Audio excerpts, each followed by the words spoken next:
Senate Homeland Security Committee preparing to vote on holding Dr. Anthony Fauci in contempt of Congress. At issue, Fauci's repeated refusal to answer questions during a hearing dealing with Fauci's handling of the COVID response. This vote comes as investigators get their hands on Dr. Fauci's phone. Committee Chair Republican Rand Paul attempting to hold Anthony Fauci responsible for taking the fifth 111 times during that coronavirus hearing. Prior to the hearing, Senator Paul releasing more than 1,000 pages of Fauci's diary that he emailed to himself using a government server. In the diary, he brags about all the attention he was getting during the COVID era. Correspondent Laura Winters. Iran says it's on the verge of an agreement with Oman to reopen the Strait of Hormuz.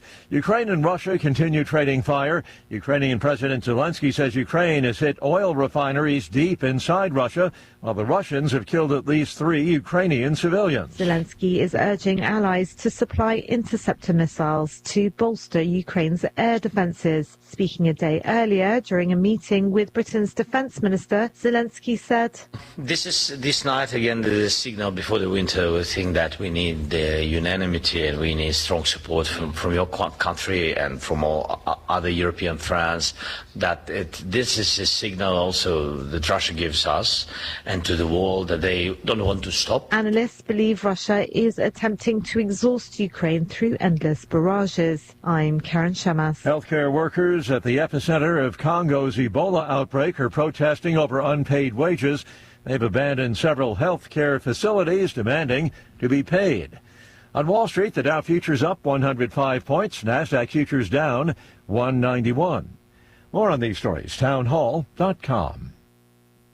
Hi, I'm Kirk Cameron. Christian Healthcare Ministries is not another health insurance policy. If you're tired of year-long contracts and pointless restrictions, CHM offers anytime enrollment on your schedule and at your convenience. With CHM, you're paying half the cost of a traditional health insurance plan. So that puts more money back into your budget for everyday needs. Plus, you'll have access to CHM's care solutions for virtual appointments, prescription savings, surgery support, and more. My family and I joined in 2018, and it's changed our lives for the better. We love paying way less while helping other believers afford their medical bills. Take the leap of faith and see why Christians across the nation are better with CHM. Get started by calling 1-833-JOIN-CHM and use promo code WELLNESS for a 50% credit towards your first month. That's 1-833-JOIN-CHM and use promo code WELLNESS. Japan marks the 81st anniversary of the nuclear bombing of Hiroshima. Japanese Prime Minister Sanae Takaichi made her first appearance at the Hiroshima Peace Memorial Ceremony as the nation's leader, where she reaffirmed Japan's 3 non-nuclear principles of not possessing, producing, or allowing nuclear weapons on its territory. Takaichi's speech comes as the government prepares to revise its key national security documents later this year, prompting debate over whether Japan's non-nuclear policy could come under renewed scrutiny. Public reaction online shows some questioning whether Takaichi, who is widely regarded as hawkish, will keep this pledge to uphold the current policy. The BBC's Karumi Mori.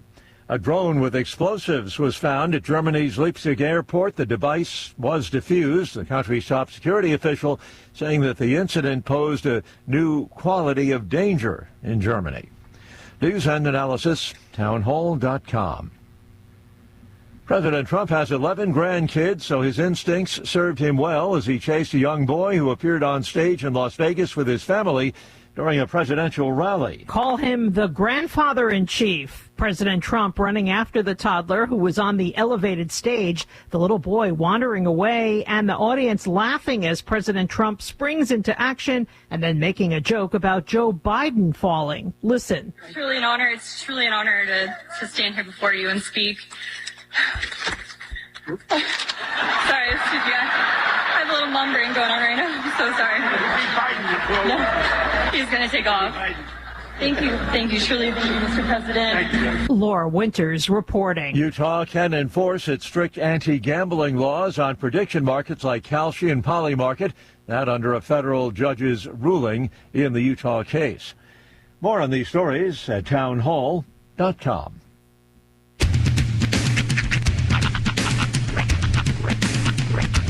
What? in the wide, wide world of sports is going on here? I promise you, whatever scum did this, not one man on this force will rest for 1 minute until he's behind bars. Now let's grab a bite to eat. Yeah, come on. I feel the hot wind on my shoulder and the touch of a world that is older. I hit the switch and check the number. I leave it on and then I slumber. I hear the rhythm ringing through it. Flamenco guitar and cumbia music. I hear the talking of the DJ. The devil said, what does he say? I'm on a Mexican radio. I'm on a Mexican world radio. Broadcasting live from high atop the J.P. White Building in downtown Roswell, New Mexico. It's Mornings with Mike Winters on 106.5 Roswell's Talk FM. Is that what I sound like when I talk? Now, here's your host, Mike Winters. And good morning, one and all. Welcome to Mornings with Mike Winters. I am he. That would be me, Mike Winters. Happy Thursday, everybody. We made it to almost the end of the week. And guess what? The weather's going to be just like it was yesterday. Sunny and hot with a high of 100. So, but happy Thursday, everybody. Hope all of you are having a wonderful day thus far. And maybe have started making some weekend plans. Of course, day 4 of the getting back to the routine with everyone, kids going back to school and kind of life returning to, returning to life after the summer schedule, so to speak. So hopefully everyone's navigating. You should probably getting the routine down pretty good by the time day 4 hits. So, but you're ready for the weekend and ready to get it all over with. So happy Thursday as you navigate through today here. We do have a full slate for you for today's show. I'll give you the rundown here in just a bit. Don't forget, we are weeks away from high school football season as well, too, here. And, of course, once again, we will have for you Goddard and Roswell Coyote football here on our radios and KSVPTV.com this season, where you'll be able to watch the games at KSVPTV.com. Hear them here on the radio as well, too. So do want to thank the fine folks at Pierce Ranch. They were part of our Chavez County Fair coverage last week with some of the video shows and stuff, which, by the way, if you missed any of that, you can always go back to KSVPTV.com and watch some of the livestock shows and what have you from Chavez County Fair. Also, the Eddy County Fair that was 2 weeks ago there, too. But Pierce Ranch, they have a storefront here downtown on 2nd Street, East 2nd, just off Main Street. Look for the big windmill. And they are your source for local pork, local beef. They also have local honey, eggs, honey from Cottonwood Honey Farms. They've got a great, like if you want to get great local meat, they got pork cubes, pork carnitas, of course, like I said, beef, bratwurst, jalapeno cheese and pork bratwurst, pork chops, bacon. Plus, they've got honey, local honey from the Cotton Road Honey Farms. Also, nutrient-dense bone marrow. A lot of other products like that, like hats, Western art gifts. They've got, things you don't eat, too. Plus, all of your seasonings and sauces from TD's Brew Cruise. They got all of that there. But if you want some great local meat, swing on by the Pierce Ranch's store. Again, right here on East 2nd, right across, right off Main Street. Just look for the windmill they got out there. It's really nice. Go check it out if you haven't been in there yet. And do some shopping. Get some meat for the weekend here. All right, it is 10 minutes after 7 o'clock. Let me give you the rundown for today's show. Like I said, we do have a full slate for you. Here in just a few minutes, we're going to be joined by Tomas Jankowski and Susie Meelan there with Eastern New Mexico Medical Center. And they're part of a stroke support group for folks that have suffered from strokes, and this is a support group for aftercare and all that. And so if you're not familiar about it, we'll tell you all about it here with them here in just a few. In the 8 o'clock hour, about 8:15, we're going to replay our interview we had yesterday. John Amistey joined us on the phone. We had a little bit of wrangling to get him on the phone. His internet was down. He lives up in the mountains there. But this weekend is Old Lincoln Days, where they do the Last Escape of Billy the Kid pageant. The whole village of Lincoln kind of rolls out its red carpet, and they have demonstrations and live music. It's a fun weekend. But anyway, we'll play our interview with John talking about Old Lincoln Days and Last Escape of the Billy the Kid here in the 8 o'clock hour. And then in the 9 o'clock hour, I've been kind of talking this one up all week here, but we'll have the folks from Tia Sophia's join us. I know. I understand it'll be Vanessa, Courtney, and Casey, I believe, joining us, and they're going to come and tell us all about Tia Sophia's. I hear tell they're going to be bringing savory, delicious treats for us as well, too. So excited about that one. So plus, we'll also have all of your newses of the local variety, Wall Street business updates, et cetera, so forth, so on, and what have you there, too. But, yeah, so we got a full slate for you today. But, yeah, Tia Sophia's at 9 o'clock. So I got to be good, though, you know. All right, it is 11 minutes after 7 o'clock. Let's go ahead and take a gander at your weather. Spoiler alert, though, it's pretty much like it's been for the last week or two. Weather this hour brought to you by Southwest Bearing under new ownership. Custom solutions for your heavy equipment. Hydraulic hoses, hose repair, bearings, seals, sprockets, belts, tools, fluids, and fittings. I'm meteorologist Steve Hamilton with your Pecos Valley weather. Low rain chances and hot temperatures all the way through the weekend. High pressure is in charge of the weather pattern for a while. Sunny today, going up to about 100. Overnight, a few clouds and low 70s. We're right around the 100-degree mark again on Friday, and it looks like we'll stay sunny. Upper 90s and low 100s and sunny on Saturday. Right around 100 again on Sunday. We'll stay sunny. I'm meteorologist Steve Hamilton, and that's your latest forecast. Thank you, Steve. Currently 75 degrees here in Roswell. Humidity is at 69%. Winds currently out of the southeast at 5 miles per hour. Like I said, rinse and repeat. Sunny, hot, high of 100 today. Southeast winds at around 10 miles per hour. Tonight, partly cloudy with an overnight low of 73 degrees. South winds at around 10 miles per hour. For Friday, once again, sunny, hot, high of 100. Southeast winds at around 5 to 10. Friday night, hiccups there. Mostly clear, overnight low of 72. And then Saturday, more of the same, sunny, hot, high of 100. South winds 5 to 15 miles per hour. Sunday, sunny and hot, high of 101. And then Monday, sunny and hot, high of 102. And Tuesday of next week, 102. Wednesday of next week, 102. So, yes, that's settling. It's still more of the same for at least the foreseeable future here. All right, it is closing on 14 minutes after 7 o'clock. We're going to take a quick minute and a half break here, and then we will talk about the stroke support group with Tomas and Susie here on the other side. Don't go away. You're listening to Mornings with Mike Winters. Innovation, service, integrity, and knowledge. J.S. Ward & Son Insurance Agency. Auto and home, life and health, personal and commercial. Bonds too, since 1925. We have the coverage for you.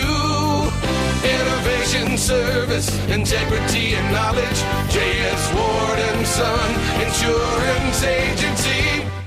Looking for a hands-on career with strong job demand and long-term growth? The HVAC R Technology program at ENMU Roswell is the perfect place to start. Learn installation, maintenance, repair, and system diagnostics, all from a team nationally accredited through HVAC excellence. From electrical controls to blueprint interpretations, this program equips you with real-world skills employers are looking for. Call 575-624-7337 or log on to roswell.enmu.edu to learn more. ENMU Roswell. Success starts here.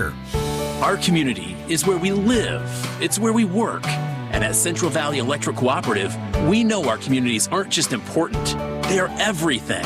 Which is why CVE is grateful for your trust in providing safe, reliable, and affordable power every day. Because for CVE, there's nothing more important than giving you the power to power on. Visit our website at cvecoop.org to learn more about your electric co-op and all the programs and benefits that come with being a Central Valley Electric Cooperative member. Here's a Mornings with Mike Winters fun fact. More than 50% of Americans fall asleep on their sides. That's way better than falling asleep on someone else's side. Here's Mike Winters. And good morning. It is 15 minutes after 7 o'clock, and joining us in studio this morning from Eastern New Mexico Medical Center, of course, wearing his day job hat today, Tomas Jankowski. He was on a few weeks ago with us with Leadership Roswell, but wearing his day job hat today, Tomas Jankowski. Also, Susie Malin as well. Did I say that right? Is it Malin or Malin? Malin. I'm sorry about that. Good morning. How are you guys doing today? Doing great. How are you? Doing good. Let's get you close. I forgot to tell you. Go. I need you to eat that microphone there so they can hear you a little bit better. Yeah, you should be good right there, but you're a little quieter, so we're gonna make sure you get. Yeah, I've been told I have a soft voice. I think he told me yesterday. But first off, before we kind of get into it, you guys obviously help people, aftercare for strokes and stroke recovery, things like that. But you guys have started a support group that really allows kind of people to obviously, like support groups, meet other people that are sharing similar experiences. But together, you kind of learn and help navigate life after stroke, kind of thing. Is that pretty close to what we're talking about here? Mm-hmm. Good deal. Would you like me to start? Yeah. Okay. So, Michael, thank you very much for having us over. Anytime. I appreciate you recognizing the importance of the topic and your interest in healthcare in general. So sure. Thank you for... Well, I don't know if you happen to know, but our boss, he is a stroke. He had a stroke about 3 years ago now, and he's still in his aftercare. He's doing well, but he's... I hope he's listening to us. Yeah. Because it may be... He may be doing his own show in Artesia right now. I'm not sure if he's on today or not. He works some days and some days, but... It may be of interest to him. He may be one of your patients, actually, now that I think about it. I'm not sure. But maybe I'll just start with just outlining what a stroke support group is, because sometimes it can be confusing. Sure. We know what stroke is, but what is a stroke support group? And why do we do it? Right. So it's an opportunity for survivors, family members, caregivers to gather together and live through each other's experience. Sure. I think we might have a tendency of thinking that once that afflicts us or our family, we are on an island, and we have to deal with it with the medical and the emotional components of the stress and everything that it brings. Yeah. Without knowing that there actually is a vast resource out there, not always and not everywhere, but this is why we have created it, to set up this resource to be available to those individuals. First, to have them recognize that they are not alone. Sure. And secondly, to have a place where they can come together, exchange experiences, learn new ideas, and understanding that somebody else with something that they have experienced similarly is available to them as they move on, because it changes people's lives. Absolutely. It alters their day-to-day routine, and sometimes we see individuals who come afflicted by the stroke to the hospital. They are cared for very well in a medical setting, and then the families may think, oh, well, you know what, I think the next step is going home from here. Sure. And then as the days go, day 1, day 2, and maybe day 3, they start realizing that patient's condition is not necessarily something that I may be able to handle at home, or our family might be able to handle at home, because we all work, we all go to school, and suddenly that becomes less and less of a possibility. And where do you go from there? So a stroke support group can create a forum, can create a stage for education, resources, etc., both medical and non-medical. So it's an asset that we have created, Susie and I have created, that offers an opportunity for people that doesn't exist really anywhere, I think, closer than 200 miles. Oh, wow. Yeah, I had a couple that had moved here from California, and were familiar with stroke support groups. And if you go to the American Stroke Association and type in support group, and you literally put in your zip code, and it'll give you, so we're registered with the American Stroke Association. Gotcha. And you'll see our address, our names, our phone numbers come up, our emails. You can contact us through that. And at the time when they first looked, the closest one was 200 miles away. Well, our first meeting was last month. It's every third Wednesday from 4 to 5 at Senior Circle. Okay. And we're just starting. We're just growing as a baby. But they happened to go look again. And by that time, I had registered our site. And here I popped up, and they sent me an email. Huh. And I was like, yeah, please come. Good Welcome deal. to be part of it. Come share your experience, get some education, and let's go Nice. forward with So so for folks that have been looking for something like this, you finally have it, because depending on how long you've been dealing with your stroke situation here, and so I would imagine this is, yes, we want to encourage folks right here in Roswell to come, but this might be a more regional thing, just based off of need and availability right now. Yeah, it's somewhere you can come and you can share your story, hear others, and get educational information. Sure. We talk about prevention of a second stroke. 1 in 4 people that have had a stroke will suffer another stroke. Makes sense. Yeah. So you need those educational tools. You need to understand what our motto is, to be fast. Sure. Which is American Stroke Association supported, which is balance, eyes, facial, arms, unilateral arm or leg weakness, our speech, and the most important is the T. The T is the time. Because as far as me, the medically, I look at time. I have a 4-hour window from the time things start happening. Right. So I can potentially give you a thrombolytic. Because we don't have neurovascular surgery available here locally. We rely on first-line treatment as a thrombolytic. Okay. That medication is tenecteplase, or TNK. Gotcha. And it's a 5-second medication push, and it can potentially not only prevent a clot from getting bigger, but it can break that clot up, basically revascularizing or returning the blood flow to the area that's affected in the brain. Okay. You may still need to go to a higher level of care to see a neurosurgeon, but the deficit, long-term deficit, Right. can be so much less, and you can have a normal activities of daily living. In other Sure. words, you can care for yourself. It's like mitigating the long-term effects, Yes, sir. basically, but minimizing those. But the T is the time. The time is to act. Sure. So don't sit there and say, I'm fine. Come see us. We're here 24/7. We don't close. I know strokes minutes matter when it comes to that kind of stuff. Heart, anytime heart stuff, stroke stuff, any of that, it's all minutes matter on that type of stuff. And it's, and as medical professionals, when you start seeing early symptoms, you have a way bigger pool of options versus when it's farther down the line here, kind of thing. Yeah, and 4 hours is a very short time. I mean, Sure. The time that your mode of transportation to the emergency room preferably should always be 911. The reason being for that, people say, well, I only live 10 minutes away. But the fact is, if the ambulance comes, in that 10 minutes, they can establish an IV, do a blood draw, they can do a neurological exam. Yeah. They can let us know you're on the way. So you don't go to the lobby, you don't sign in, you don't wait, you don't get a triage, you go straight to the CAT center. Right. And you're already on a bed, hooked up to IV, ready for a doctor to administer whatever's needed to And do to on see that. the neurologist. I can activate the teleneurologist, and they can be online, and they can activate that. We want the door to medication administration for this medication, 45 minutes. Wow. And for all that to occur, 911 is your best option. So don't try to be a hero and get in the car and go No, because if you do that, not only are you putting yourself at risk if you're the patient, if you say call the neighbor or call your child or Sure. your friend or your loved one to take you, now they're in an emotional state. So not only are they risking an accident, Right. they're risking injury to others in the community by being in an emotional state driving. Where the ambulance people are, they're trained and they're professional, and that's something they deal with every day. Sure. Makes sense. As far as the group itself and this is something I'm curious about, because I would think one of the biggest hurdles and why I think a support group is probably very beneficial is the mental aspect of it. Because like you said, it's a life-altering experience.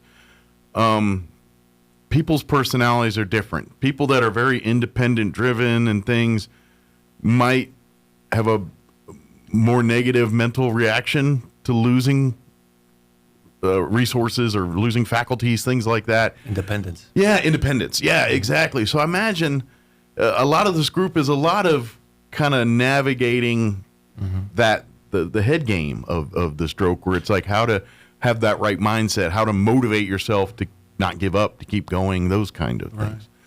I think when I think about a stroke support group, and I am very passionate about, and I'm very partial to it. And when Susie joined our team several months ago, she was the first person I went to with this idea, because it has been on my mind since I came to Roswell a year and 3 months ago now.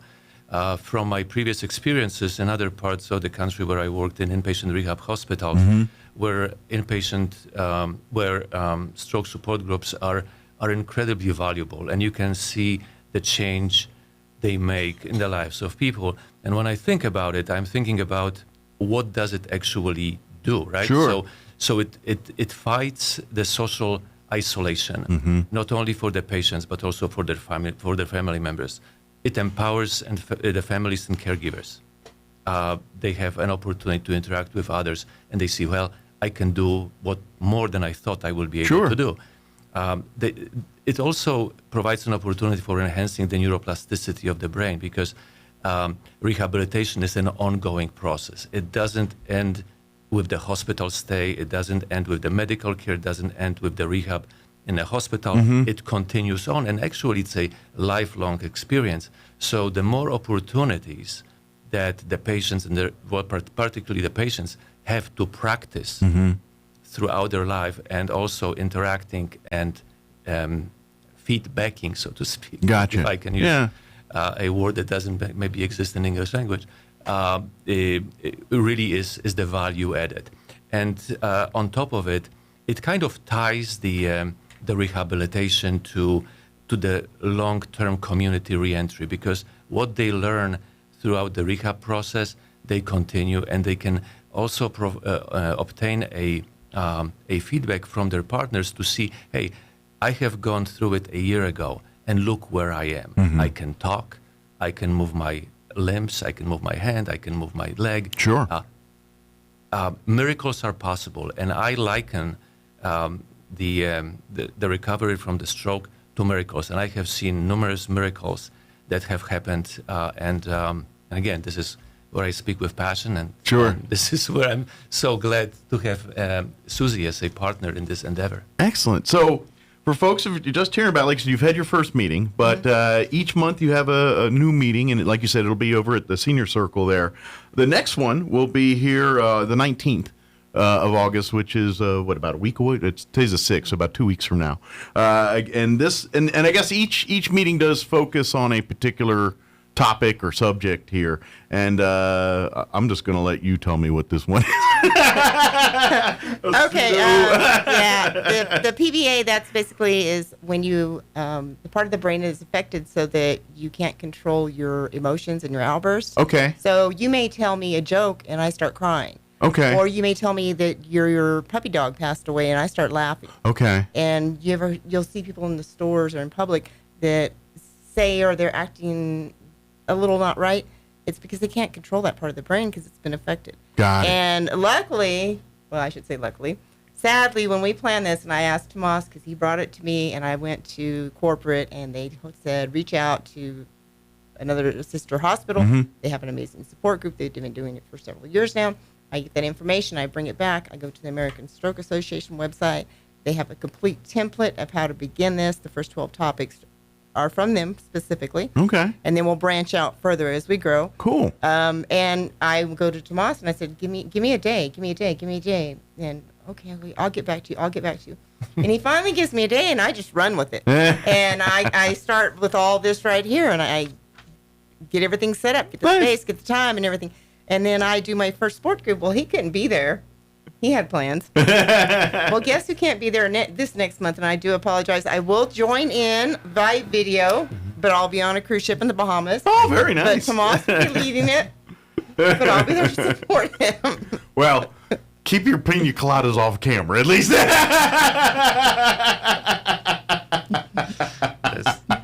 Just kidding. You put them out. Susie is a doer. I'm so fortunate to know her and, more importantly, work with her, because because she has been nothing short of extraordinary. That's awesome. In pulling it off, and she's doing an outstanding job as the stroke and heart coordinator for our hospital. So we have a very good and action-oriented team, and we want to make sure that our community can take advantage of it. Absolutely. And please, this if you're just hearing this and you're thinking, oh, maybe this, come check out this first meeting. Come see what it's about. Come.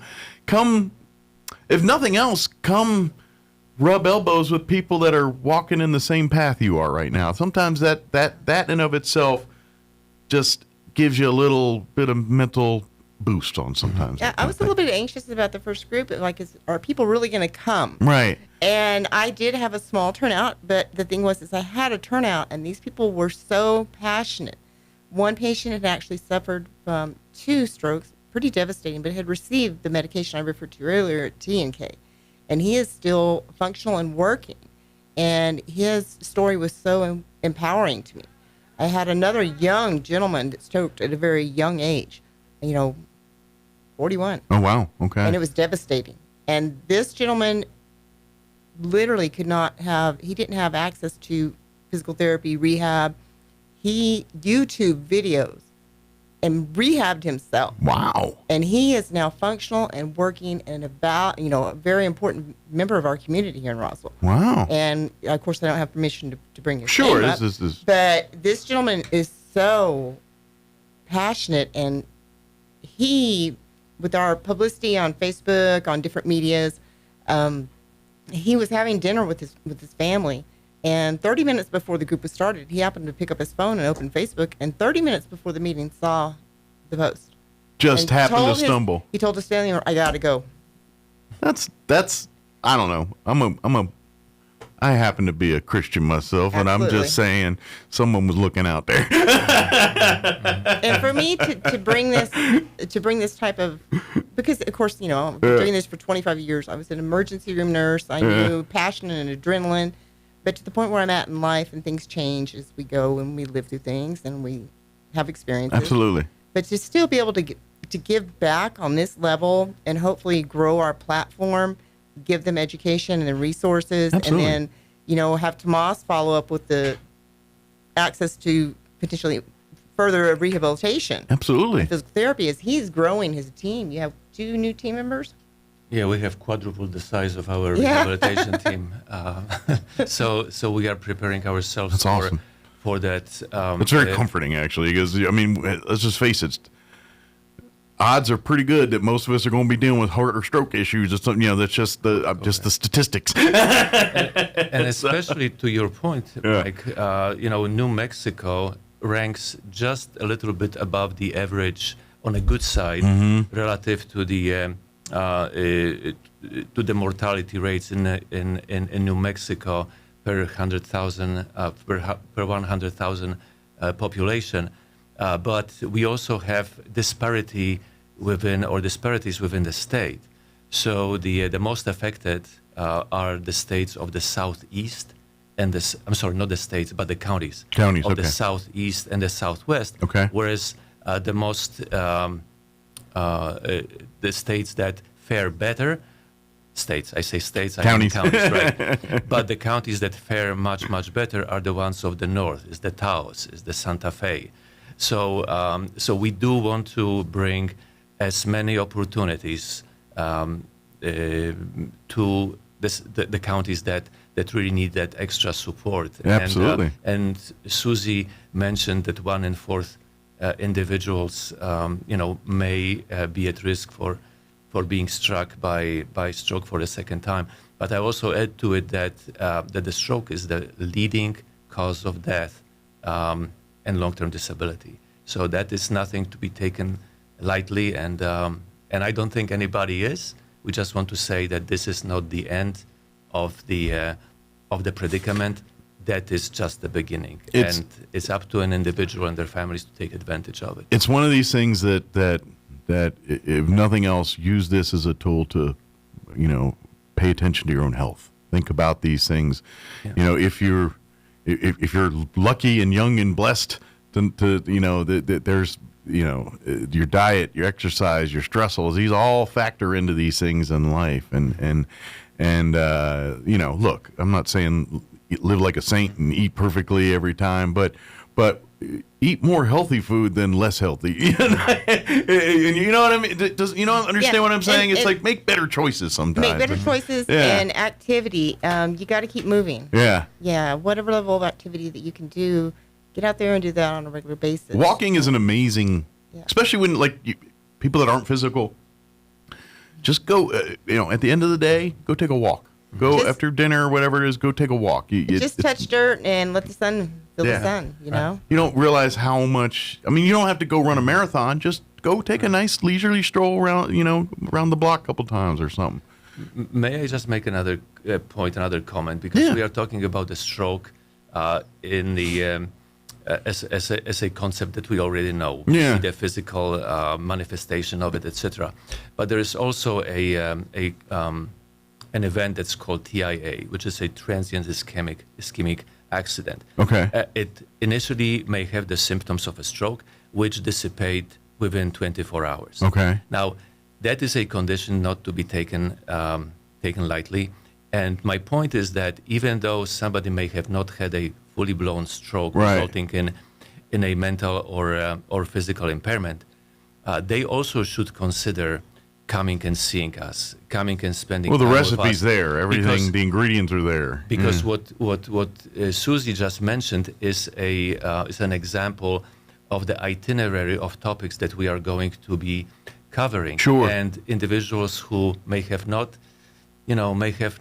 been struck by the physical manifestation of the stroke, but had a kind of a... It's called a mini stroke. The mini stroke, okay. Right. Yeah. Will definitely find value in learning about what to do, what not to do, what to pay attention to. So hopefully they can alter their lifestyles. Absolutely. If they need to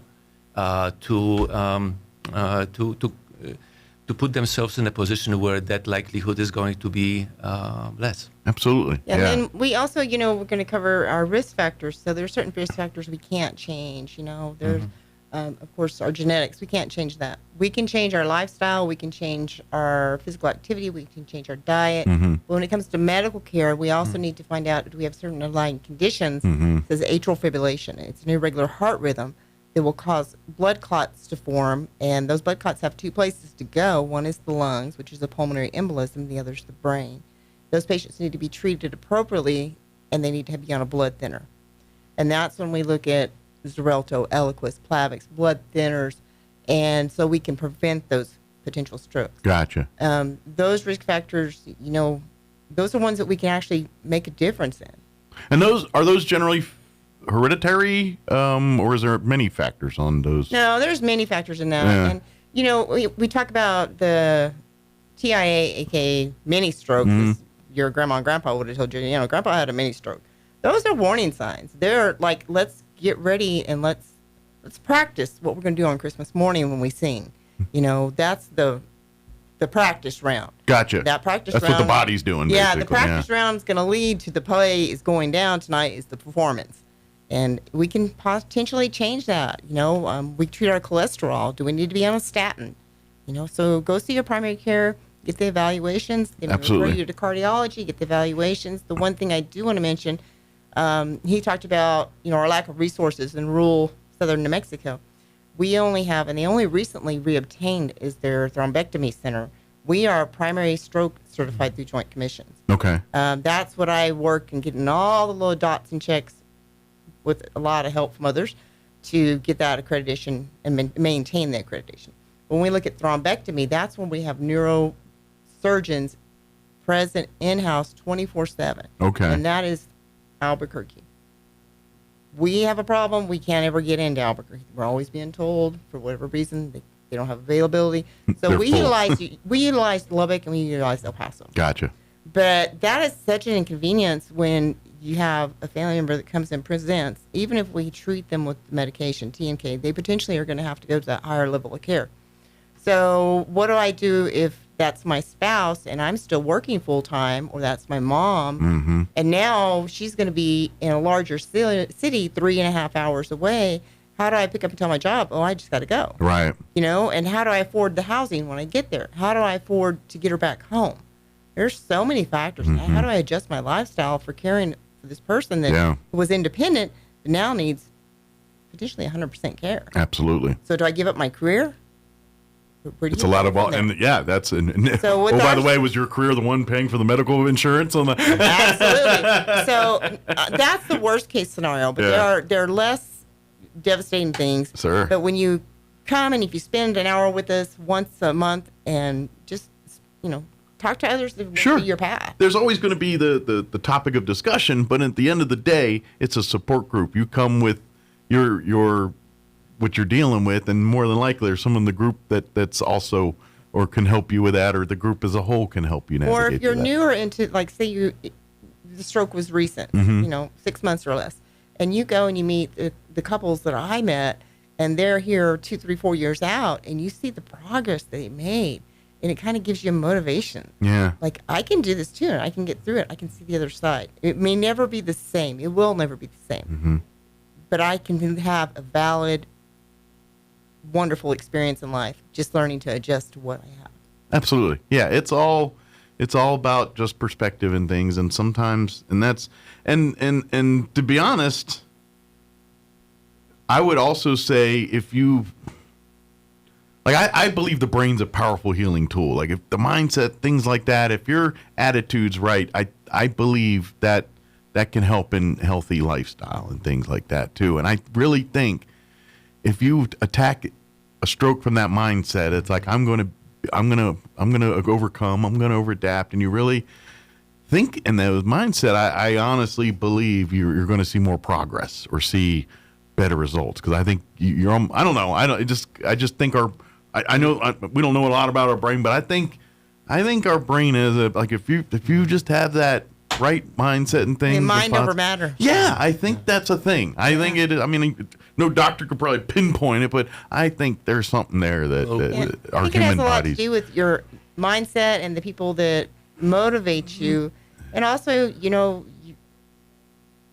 your belief in a higher power that they're going to get you through this. Sure. And you can learn to have a enjoyable life with what you have. Absolutely. And build on that. Absolutely. And it's, you said something earlier that it kind of made me think, like your support group, and you were talking about couples.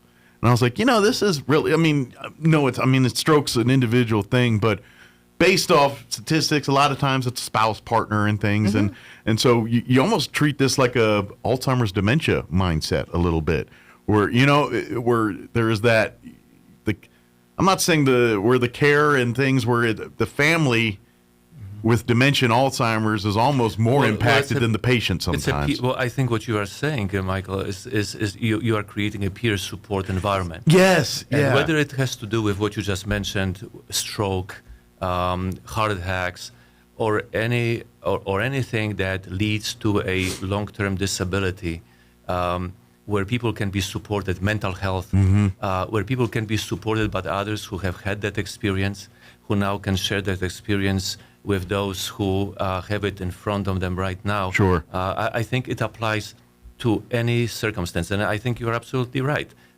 Those resources, however, are not abundantly available, and we would want to be one of those pioneers, starting with the stroke support group that can bring another value-added program to the community that really needs it, and I think it will benefit from it, because what we want to ensure is that the patients or the individuals themselves or their families, caregivers, do not lose the will to thrive. Absolutely. Because once you do that, you are going to get on a downslope pathway, and that is very difficult to recover from. It is. But if we can have something to say about it, to help you achieve that miracle, that will be a better lifestyle, better psychological, mental health.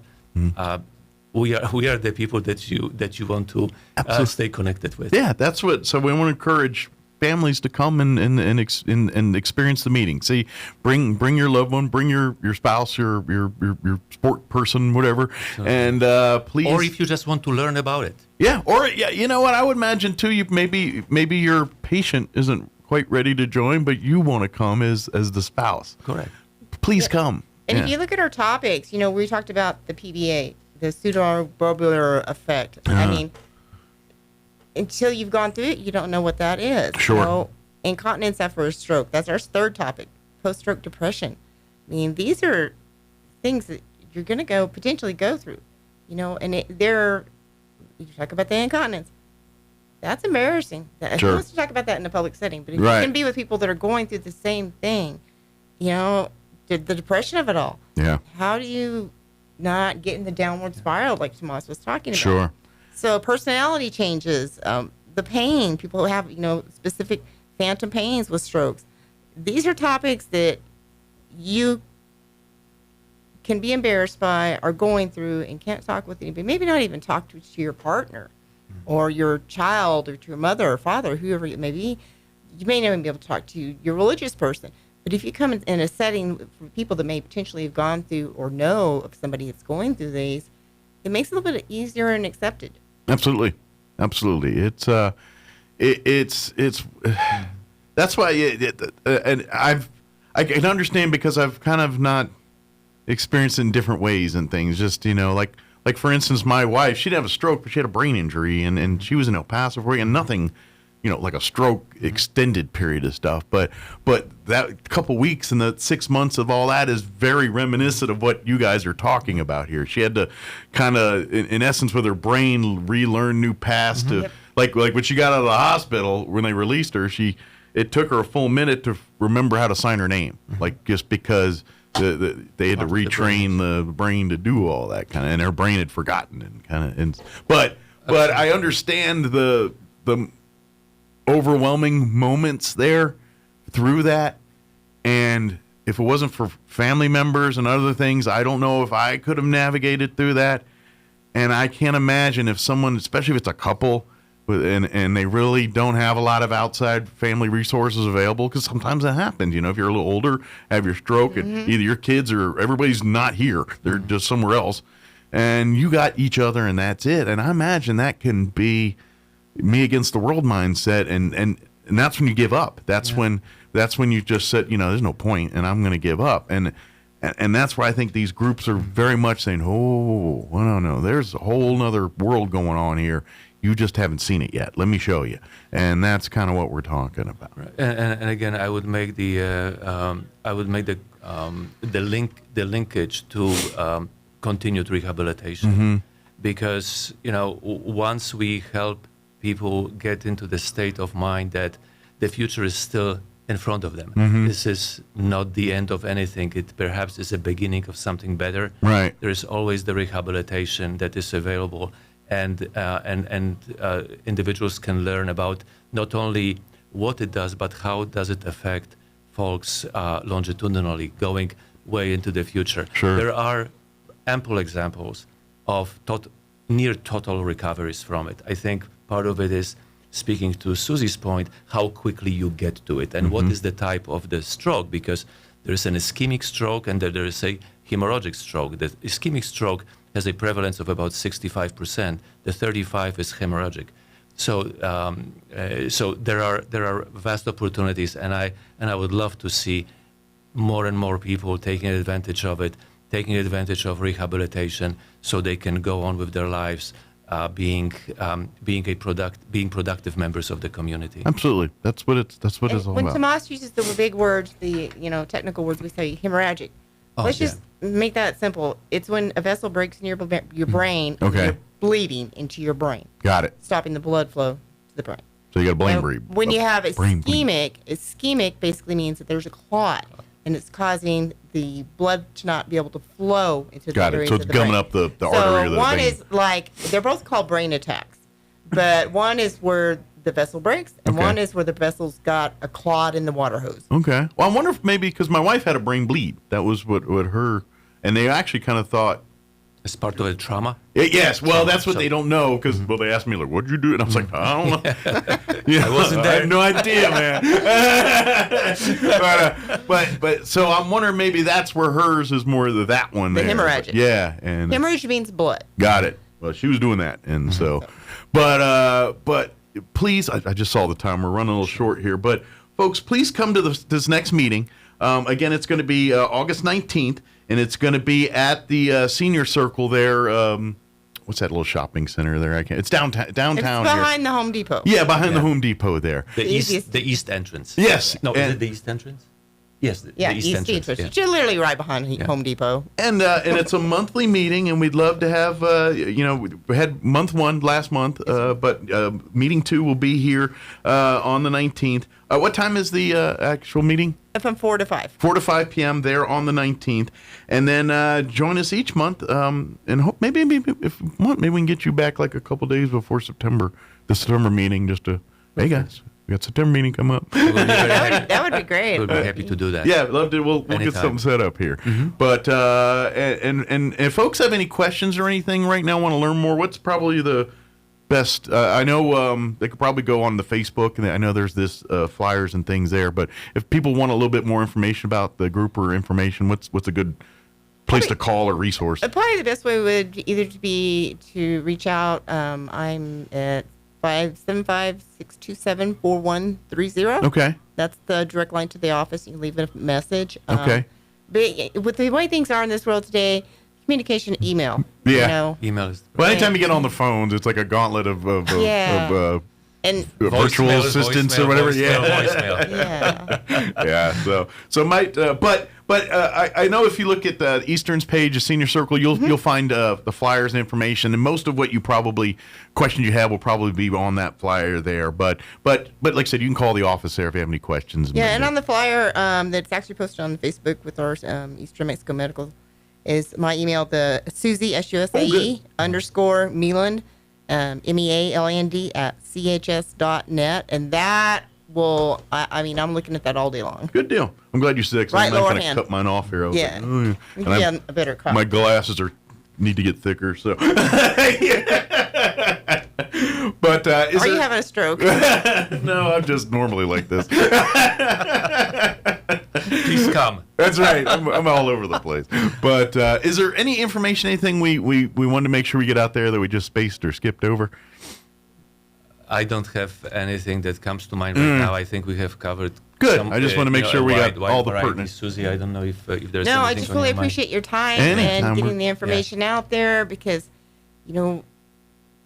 we just want to touch as many people and get them involved. Absolutely. And you're not alone. Yeah. No. And if you can't come, tell your neighbors. Take your family members. Well, and that's just that there's so many people impacted by this, by strokes and this thing, or there should be standing room only at this meeting. To be Information is power. Absolutely. So tell your neighbors, tell your family members, tell your church friends, anybody and everybody.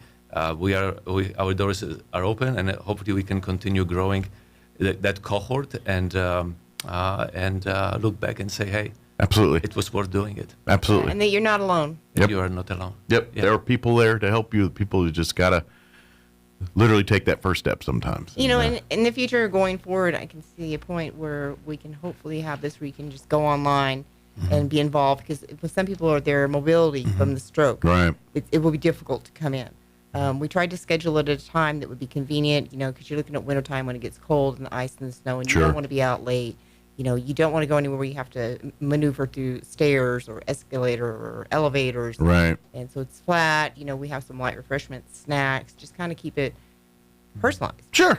Yeah, keep it easy. easy. We'll still stay beyond 5 o'clock. If there are people who want to stay a little bit longer, we'll hang out. I'm always going to stay. I'm sure Susie also will make herself available. So she'll be on a boat next time, but the one after that for sure.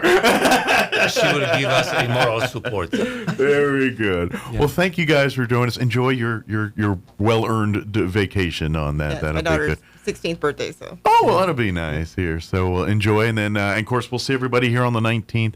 And, we'll let's try to get something in the books here for September here. And thank you for your time, generosity, and your commitment to the community, and certainly your interest in healthcare. It's very refreshing to know that there is a platform to share such information and educate our community on different topics. Healthcare is very near and dear to us. Well, and let's face it, in the world of health and things, people should have choices, options, and they should have access to as much information on that and allow them to determine what makes the right decision. I'm always a person of that ilk. So open platform here. Thank you. But thank you guys very much. Appreciate it. So Well, we really appreciate your time.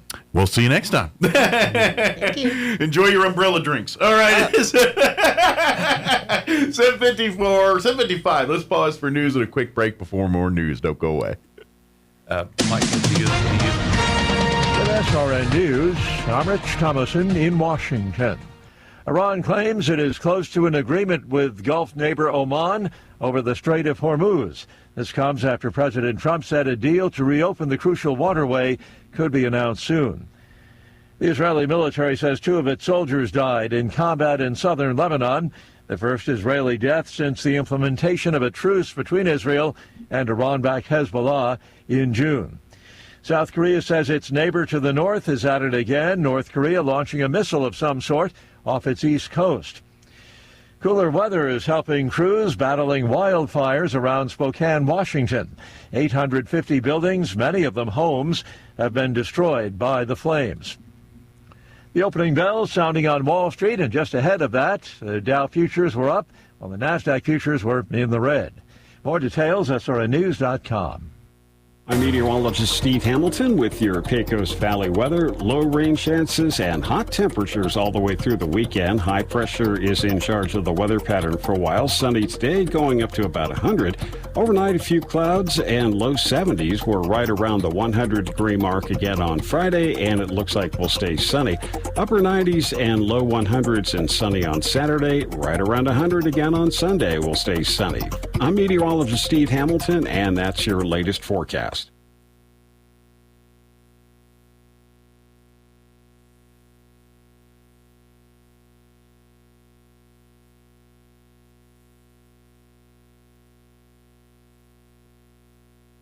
With the Wall Street Business Report, I'm Bill Alexander. President Donald Trump said a deal to reopen the Strait of Hormuz could come this week as Iran gets closer to an agreement on the critical waterway that could ease pressure on the global economy and potentially help bring an end to the war. The United States, along with Israel, launched the war back on February 28th, citing various goals, including toppling Tehran's government and ending its nuclear program. Hackers attempted a series of sophisticated cyber attacks on major Wall Street money managers in recent days, targeting their information systems. Some of the world's largest hedge funds, along with several private equity firms, were targeted as part of the assault. France next week will ban unsolicited telemarketing calls under a new law aimed at protecting consumers from intrusive sales pitches and shielding vulnerable people from the fraudulent commercial practices. The law, backed by the French government, enters into force on August 11th. For the Wall Street Business Report, I'm Bill Alexander in Washington.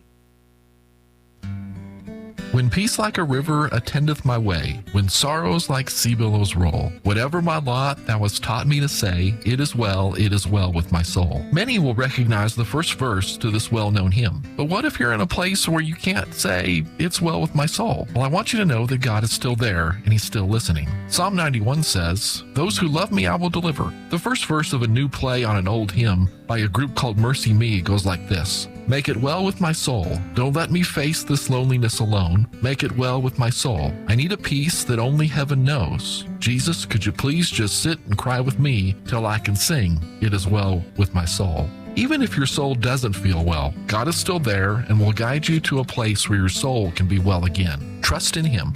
Join us at the Country Club Road Church of Christ for worship at 10 a.m. on Sunday, located on the corner of Country Club and Washington in Roswell. People are often surprised by what they find here. More expertise than people expect. Advanced technology. Board-certified physicians. Care you might expect to travel hours for. Right here. We've never believed where you live should determine the care you receive. Close to family, close to home. We're here. Artesia General Hospital. You are 13.8% more likely to die on your birthday. Think about that the next time you want to celebrate your birthday month. Here's Mike Winters. And good morning. It is closing in on 8 o'clock. Town Hall News is up next. Stay tuned next hour. We're going to replay our interview we had with John Amistad talking about old Lincoln days and the last escape of Billy the Kid. That is this weekend, tomorrow. Yeah, tomorrow, Saturday, and Sunday in the village of Lincoln. So it's going to be a lot of fun. We'll play that interview for you next hour. Town Hall News up next. You're listening to 106.5 Roswell's Talk FM, KEND, Roswell, New Mexico. We'll be back. Don't go away. Breaking news this hour from Town Hall. I'm Rich Thomason. The Senate Homeland Security and Governmental Affairs Committee has voted to hold Dr. Anthony Fauci in contempt of Congress and refer him to the Justice Department for potential prosecution. It stems from Fauci's repeated refusal to answer questions at last week's hearing about his handling of the COVID pandemic. GOP Senator Rand Paul says the pandemic's impact on the way it was handled was devastating. Children lost years of school they will never get back. Americans lost the freedom to work, to worship, and to decide what went into their own bodies. Nothing we do today can undo those losses, but silence does not honor them either. Democrats do it, and so do Republicans, and redistricting, could have an impact on today's primary votes in Tennessee. A new Tennessee congressional map that carved up a majority black district in Memphis is making its electoral debut today in a primary election that will determine the nominees for a Republican attempt at a clean sweep of the state's U.S. House districts in the midterms. 3 months ago, the Republican-led legislature redrew congressional districts following a U.S. Supreme Court ruling that weakened federal Voting Rights Act protection for minorities. President Donald Trump has cheered the redistricting as part of a national plan to try to help Republicans hold on to their slim House majority in Washington. I'm Lisa Dwyer. Iran claims it's close to a deal with its Gulf neighbor Oman over the Strait of Hormuz. This comes after President Trump said a deal to reopen that crucial waterway could be announced very soon. The president says it was his threat of a major attack on Iran that got Tehran to come back to the bargaining table. On Wall Street this hour, the Dow is trading about 33 points lower, while the Nasdaq is up 50 points. The S&P better by 9 points. More on these stories, townhall.com. Well, it's official. My friends have all switched to Pure Talk because I told them they could save a bunch of money on a super reliable high-speed network with unlimited data. And because they're my friends, they trust me. As for the rest of you, well, Pure Talk understands that even though you might like me, you're not just going to take my word for it, nor should you.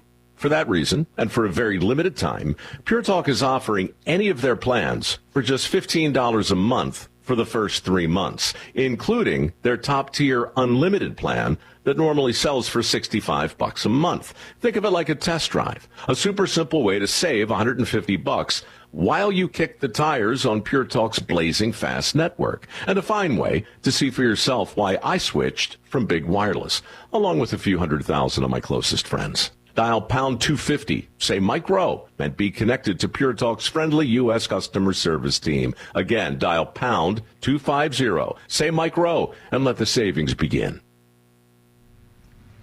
Investigators say a stabbing attack in the UK's capital city appears to be an isolated incident. London police say a woman has been arrested after 4 people were stabbed in Covent Garden, a bustling area in the centre of London that's full of attractions and very popular with visitors.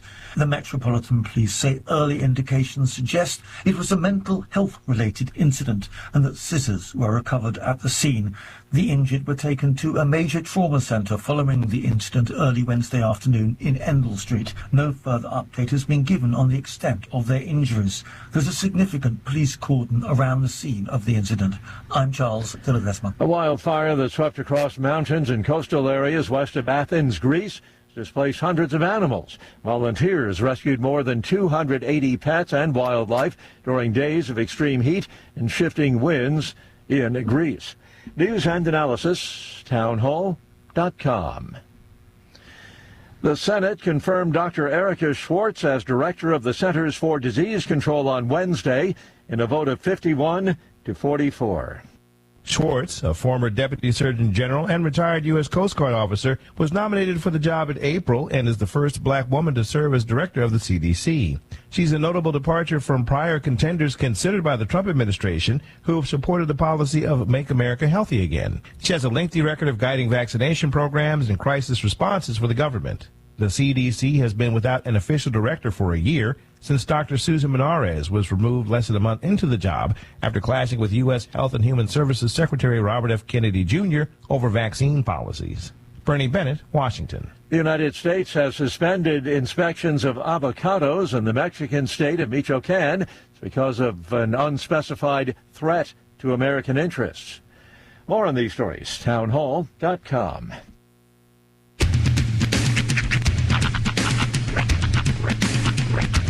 What in the wide, wide world of sports is going on here? I promise you, whatever scum did this, not one man on this force will rest for 1 minute until he's behind bars. Now let's grab a bite to eat. Yeah, come on. I feel the hot wind on my shoulder and the touch of a world that is older. I hit the switch and check the number. I leave it on and then I slumber. I hear the rhythm ringing through it. Flamenco guitar and cumbia music. I hear the talking of the DJ. The devil said, what does he say? I'm on a Mexican radio. I'm on a Mexican radio. Broadcasting live from high atop the J.P. White Building in downtown Roswell, New Mexico. It's Mornings with Mike Winters on 106.5 Roswell's Talk FM. Is that what I sound like when I talk? Now, here's your host, Mike Winters. And good morning. It is 6 minutes after 8 o'clock. Welcome to hour number 2 of the deuce of Mornings with Mike Winters right here on 106.5 Roswell's Talk FM. Happy Thursday. Yes. Welcome to the penultimate day of your week. Yeah, I hope your day is going swimmingly well. Smooth and not chunky like a peanut butter. Get everybody where they need to be. Any problems this morning? I think it was more, I'm trying to tack down my timing. Yeah. Because there's a real narrow window of perfect timing when I can get there. Like a sweet spot, if you will. The first day went shockingly well. Like I got Rhiannon to where she needed to be. She didn't have to like wait outside or anything. I was able to get across town to get Hunter dropped off on time without being late or whatever. But dealing with the traffic and the ins and outs of the parking lots, there's a sweet spot. If you get there just the right times, you can get in and out with no problem. Otherwise, you're going to be waiting in a line for like 10 minutes. Yeah. Just got to know that sweet spot. Of people like I'm sitting in my car like, you gotta be bold. You gotta be brave. Take some initiative. I know it doesn't seem like you can make it, but you can make it. You can do it. You can do it. The 15 cars behind you believe in you. Yeah. I'm glad I sit here at 7 in the morning. I'm glad I've got cats. Days like this. Yeah. Days like this. On days like these. Yes. But you'll figure it out. Yeah. There's only 4 days in. Yeah, that's true. It'll get easier once, it's not falling all on my shoulders. There's extenuating circumstances have sort of left me as the sole driver for the kids. So once that kind of, adjusts, next week should be a little smoother. A little help. Yeah. A little help. Hopefully. Gotta say a huge happy belated birthday, even though we said it yesterday to Jacob, Jake, little Jake. We went to his party last night, and his best friend, the one we were talking about yesterday, Zach, he brought both of his championships. So the WWE John Cena championship, it's unique because... Like the belt? Yeah, the belt. It's unique because it's got a spinner. Like the W spins. Okay. Like rims. Okay.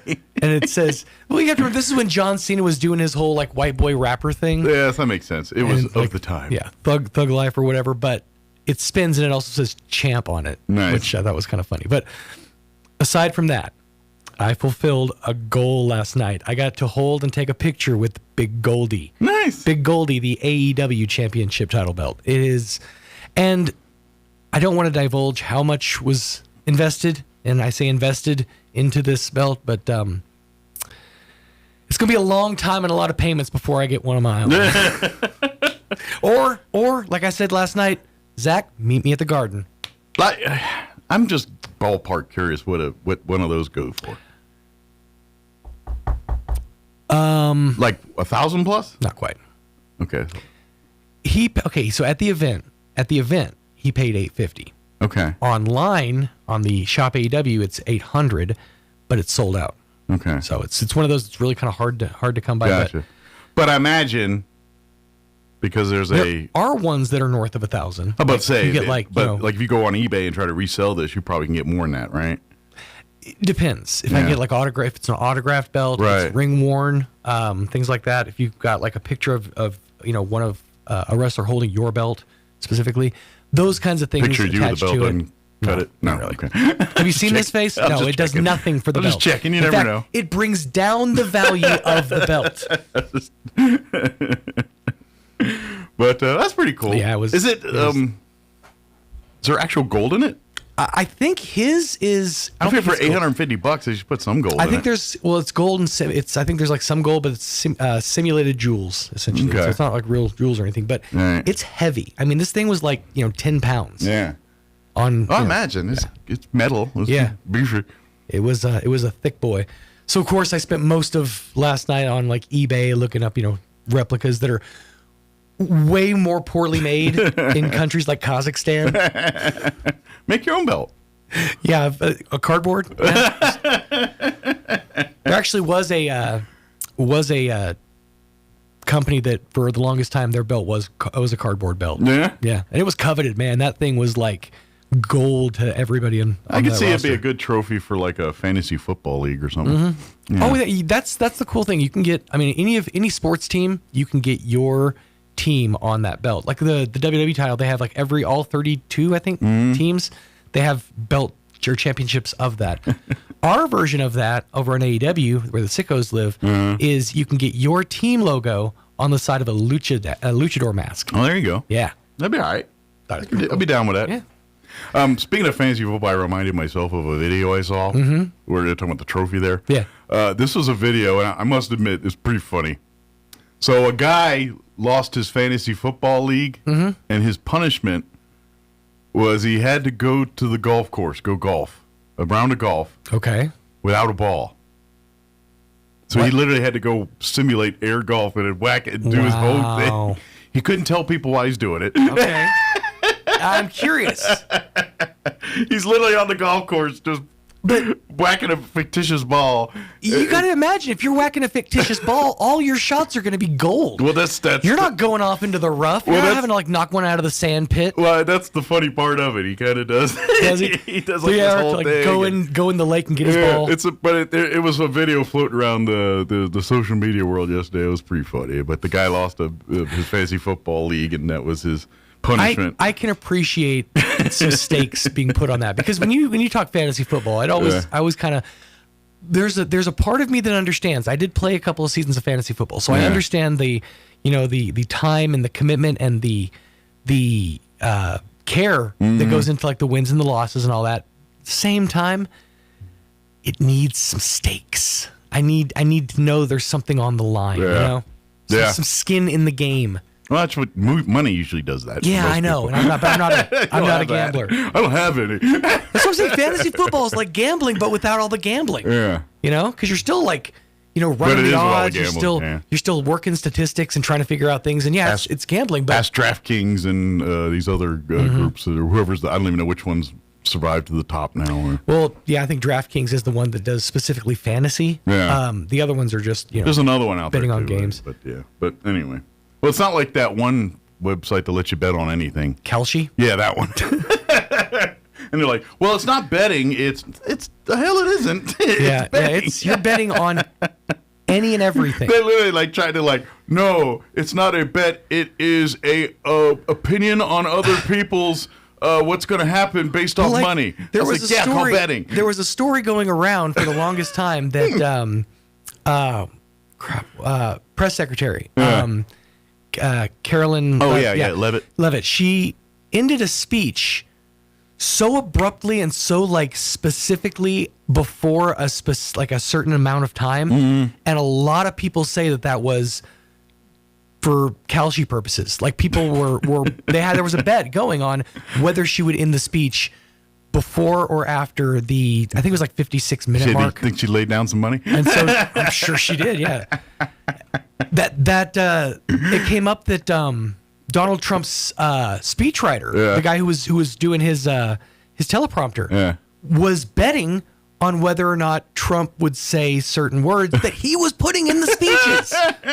There was a whole like insider trading thing about that. Yeah, but from what I understand, doesn't he go off cuff all the time? That's why the bet had some viability. Yeah. Was I could put this in the script. I have no way of guaranteeing that man is going to say what I put in this script. This is a gamble, buddy. That's right. So there was some validity to it. I'll give him that. But come on. Yeah.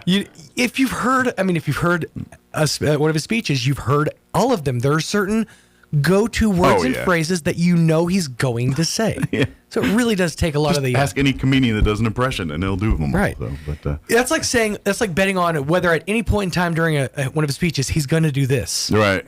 I mean, of course he's going to. That's a mannerism that he has. Yeah. It doesn't seem fair. Just oh shoot, I forgot his name. Tires Boy, the comedian. Oh, Shane Gillis. Shane Gillis. Just watch Shane Gillis.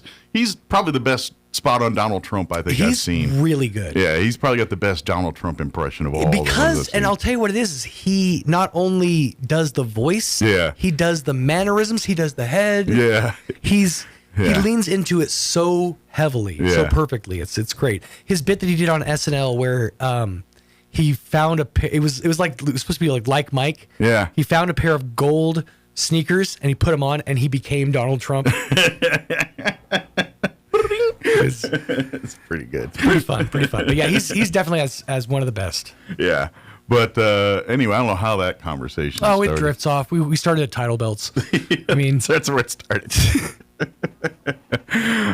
Don't forget, we're eating next hour. Yes. We're going to have the folks from Tia Sophia. I'm really, really glad we had that in the 9 o'clock.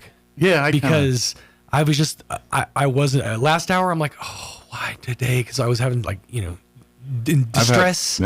And some issues. And I'm like, oh, I don't know. But now I'm like, I think I could eat. Fried bologna awaits you. Fried bologna. Yeah, I'm looking forward to it. It'll be next. Yeah, we'll have. And I'll tell you this, from a marketing standpoint, this is genius. We've been talking about them all week long. Oh yeah, well, it's because I love food, and this is just me. I'm just throwing this out there to local restaurants, local sweet shops, soda dispensaries. If you have a product or a service that you want to advertise, get with our sales department, of course. Then we'll get you on the morning show. We'll test out your product, and we will, we'll push you out to the. Well, if enough of you do it, then I'm going to need to see Tomas and Susie here at their stroke support group. I'll probably be one of their patients. That's fair. I can just see Mike sitting on one side of the room, Thomas Beard walking in, and him going, "You did this to me." But hey, if I'm going to go, that's a good way to go. I mean, death by I really do feel like we're undoing a lot of good that was done last hour. I didn't even think about it from that perspective. We start out with stroke awareness. We end with here's a Mexican smorgasbord. You know what? Mexican smorgasbord. That is vintage in an essence. This morning show right there. It's like it is. It's I'm going to tell you do good things, but I don't always do them. It's the spectrum. Yeah. You're getting everything today. That's right. That's all shebang bang. Yeah, it's all moderation. In all fairness, of course, a little moderation here. It takes me years to learn these things. Take a nice walk around the block a couple times. That's right. Work off those sopapillas. There you go. Exactly. I already have another ad ready in the old brain bin for Tia Sophia's for their next run. Nice. All right. We'll hit them with the next hour. Oh yeah. Well, it's so convenient that so many Mexican dishes rhyme. So my idea is, fun phrases. Tia Sophia's sopapillas. Tia Sophia's quesadillas. And if they do serve them, Tia Sophia's margaritas. I'm not sure. But, no, I don't think they have beverages. We'll work their way up there. I don't think so. I'm gonna keep working on it because there's other eatas out there that I know I can play with. Carnitas? Oh, there you go. Tia Sophia's carnitas. Although it needs an ES and etas. Oh, yeah. I'll work on it. We'll work on these things. Very good. Well, we are going to play our interview with John Amasday. who joined us yesterday talking about Old Lincoln Days and the last escape of Billy the Kid pageant, which are this weekend, beginning tomorrow in beautiful Lincoln, New Mexico. Unfortunately, the interview is going to start abruptly because I was having trouble getting him on the phone. He was having internet issues. He lives up in Ruidoso, and his internet wasn't working. And finally, he had to recycle and got his internet working. And so we literally kind of joined him like on air. So the interview will start a little abruptly there, but we'll talk all about this weekend and the pageant and all that. Excuse me, hiccups. It is 8:20. Before we do any of that, let's get you up to date on the weather. I'm meteorologist Steve Hamilton with your Pecos Valley weather. Low rain chances and hot temperatures all the way through the weekend. High pressure is in charge of the weather pattern for a while. Sunny today, going up to about 100. Overnight, a few clouds and low 70s. We're right around the 100-degree mark again on Friday, and it looks like we'll stay sunny. Upper 90s and low 100s and sunny on Saturday. Right around 100 again on Sunday. We'll stay sunny. I'm meteorologist Steve Hamilton, and that's your latest forecast. Thank you, Steve. Currently 79 degrees here in Roswell. Humidity is at 58% with winds out of the south at 10 miles per hour. 100 and mostly sunny for today with southeast winds at around 10 miles per hour. Tonight, partly cloudy with an overnight low of 73 degrees. South winds at around 10 miles per hour. Friday, sunny, hot, 100 for a high. Once again, southeast winds 5 to 10. Saturday, sunny and hot, high of 100. Sunday, sunny and hot, high of 101. And Monday, when you head back to work and school, sunny and hot, high of 102. Pretty much more of the same for the foreseeable future there. All right, it is 21 minutes after 8 o'clock. Let's go ahead and take about a 2.5 minute break, and then we will play our interview with John Amasday talking about Old Lincoln Days and the last escape of Billy the Kid. That's up next. Don't go away. This summer, enjoy outdoor family fun with seamless Wi-Fi, now available from Plateau. Great news, Roswell. Construction on Zone 39 is officially complete. Save on the speed you need with Plateau. Switch today and get reliable, blazing fast speed to stream more, game more, and surf more than ever before. Plus consistent billing and no data caps. And with Plateau, you'll save more too. Call 1-877-PLATEAU or log on to plateautel.com today. Plateau. Tried, true, trusted. Do you have missing teeth or would like them replaced? If you think dental implants are not affordable, think again. At Maupin & Brown Dentistry, their goal has always been to provide the highest quality dentistry in a state-of-the-art office at a reasonable price. They routinely treat patients that have traveled out of town for a consultation but cannot afford the treatment quoted. If this sounds like your story, come in today. As one of New Mexico's largest users of the world-class Nobel implants, they're able to purchase in volume and pass the savings on to you. So if you're missing a tooth or have loose dentures, call today for a free evaluation, which includes a free 3D x-ray. You'll be given treatment options and an honest evaluation with no hard sell, no arm twisting. But don't take our word for it. Just ask one of the thousands of patients they've treated. Maupin & Brown Dentistry, your choice for experienced, affordable, state-of-the-art dentistry. Call 627-0141 or visit maupinbrown.com. Check out some of the back-to-school savings you'll find this week at your local Farmers Country Market. Select cans of Chef Boyardee pasta with meat are 5 for $5, and select 10 packs of Capri Sun 100% juice pouches are 2 for $8. In produce, extra large red, black, or green seedless grapes are $1.99 a pound. In the meat department, boneless choice New York strip steaks are $12.98 a pound, and boneless skinless chicken thighs are only $1.68 a pound. These are just some of the back-to-school bargains you'll find this week at your local Farmers Country Market. Craving a true taste of Santa Fe right here in Roswell? Head to Tia Sophia's. Enjoy homemade sopapillas, our famous homemade red and green sauces, and that perfect Christmas sauce blend. Now hosting dinners Thursday through Saturday and open 7 days a week for breakfast and lunch. Bring the whole family. Come experience authentic northern New Mexican flavors. Tia Sophia's Roswell, turning Roswell red and green. Right on the corner of 4th and Richardson in Roswell. A Greek-Canadian man invented the Hawaiian pizza. His name was Tex Colorado, and he was from Detroit. Here's Mike Winters. I'm good. glad. No problem. You know, we're out here in nowhere, and you don't know what's going to happen. No problem. Well, I said, well, we're on the radio. I was like, I'll just do this live here. So we are on the radio right now, John. Just want to give you. Okay. So, but officially joining us on the show here, talking old Lincoln days and the last escape of Billy the Kid pageant, John Amistey. We got him on the phone. Congratulations. Thanks, John, for joining us. I'm glad. This is a bit of an effort, but we got you. I am pleased I finally got it to work. You never know in this valley what's going to happen. Absolutely. Well, I was kind of giving folks a little bit of a rundown, but if folks have never experienced the old Lincoln Days weekend and last escape of the Billy the Kid pageant, it is really one of the coolest things you get to see because it's you were talking about history and covering and you know showing everybody the Lincoln County War and the history here, but the actual pageant is almost as historical as the events you're talking about. Does that make sense? You know what I mean? That is absolutely true. Yeah. We show history, but we are history. Now, a couple of us might be more historical than we'd like to admit, but... Absolutely. But it's a really fun weekend of course, there's going to be live music, the actual history demonstrations, the shopping, and all of that. But the pageant...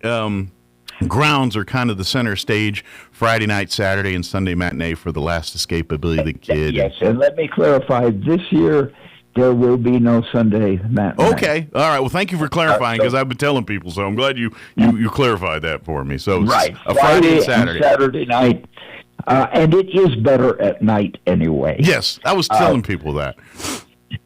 Because you can see, well, in some of the shooting scenes, you can see the muzzle flashes. But also, you don't see the dead men get up and walk off. That's true. It does take some of the allure away. But we can't, we can't be realistic. Come on now. But we would highly. It's a really. If folks have the ability to, I'd try to make it a weekend thing and come up Friday and maybe stay the weekend and kind of do I told you all the weather report here in Roswell, and it's 100, 101 every single day from now for the foreseeable future. What, John? Just curious. What's the weather this weekend in Lincoln, New Mexico? Well, it will be. I won't promise visitors that it will be cool. Right. But I know what it won't be. Cooler than Roswell. Yeah. I think the high temperatures for the weekend are basically what's been 89, 90, 91 at the most. Yeah, that's going to be real nice. And it's up in the trees and the mountains and the shade. We're in the mountains. And early morning, if people do come and spend the weekend, early morning, like right now, it's about 60, which is very pleasant. Oh, that's I would kill for 60 right now. But come up, and one of the things early in the morning, the vendors will be here. We have good food trucks.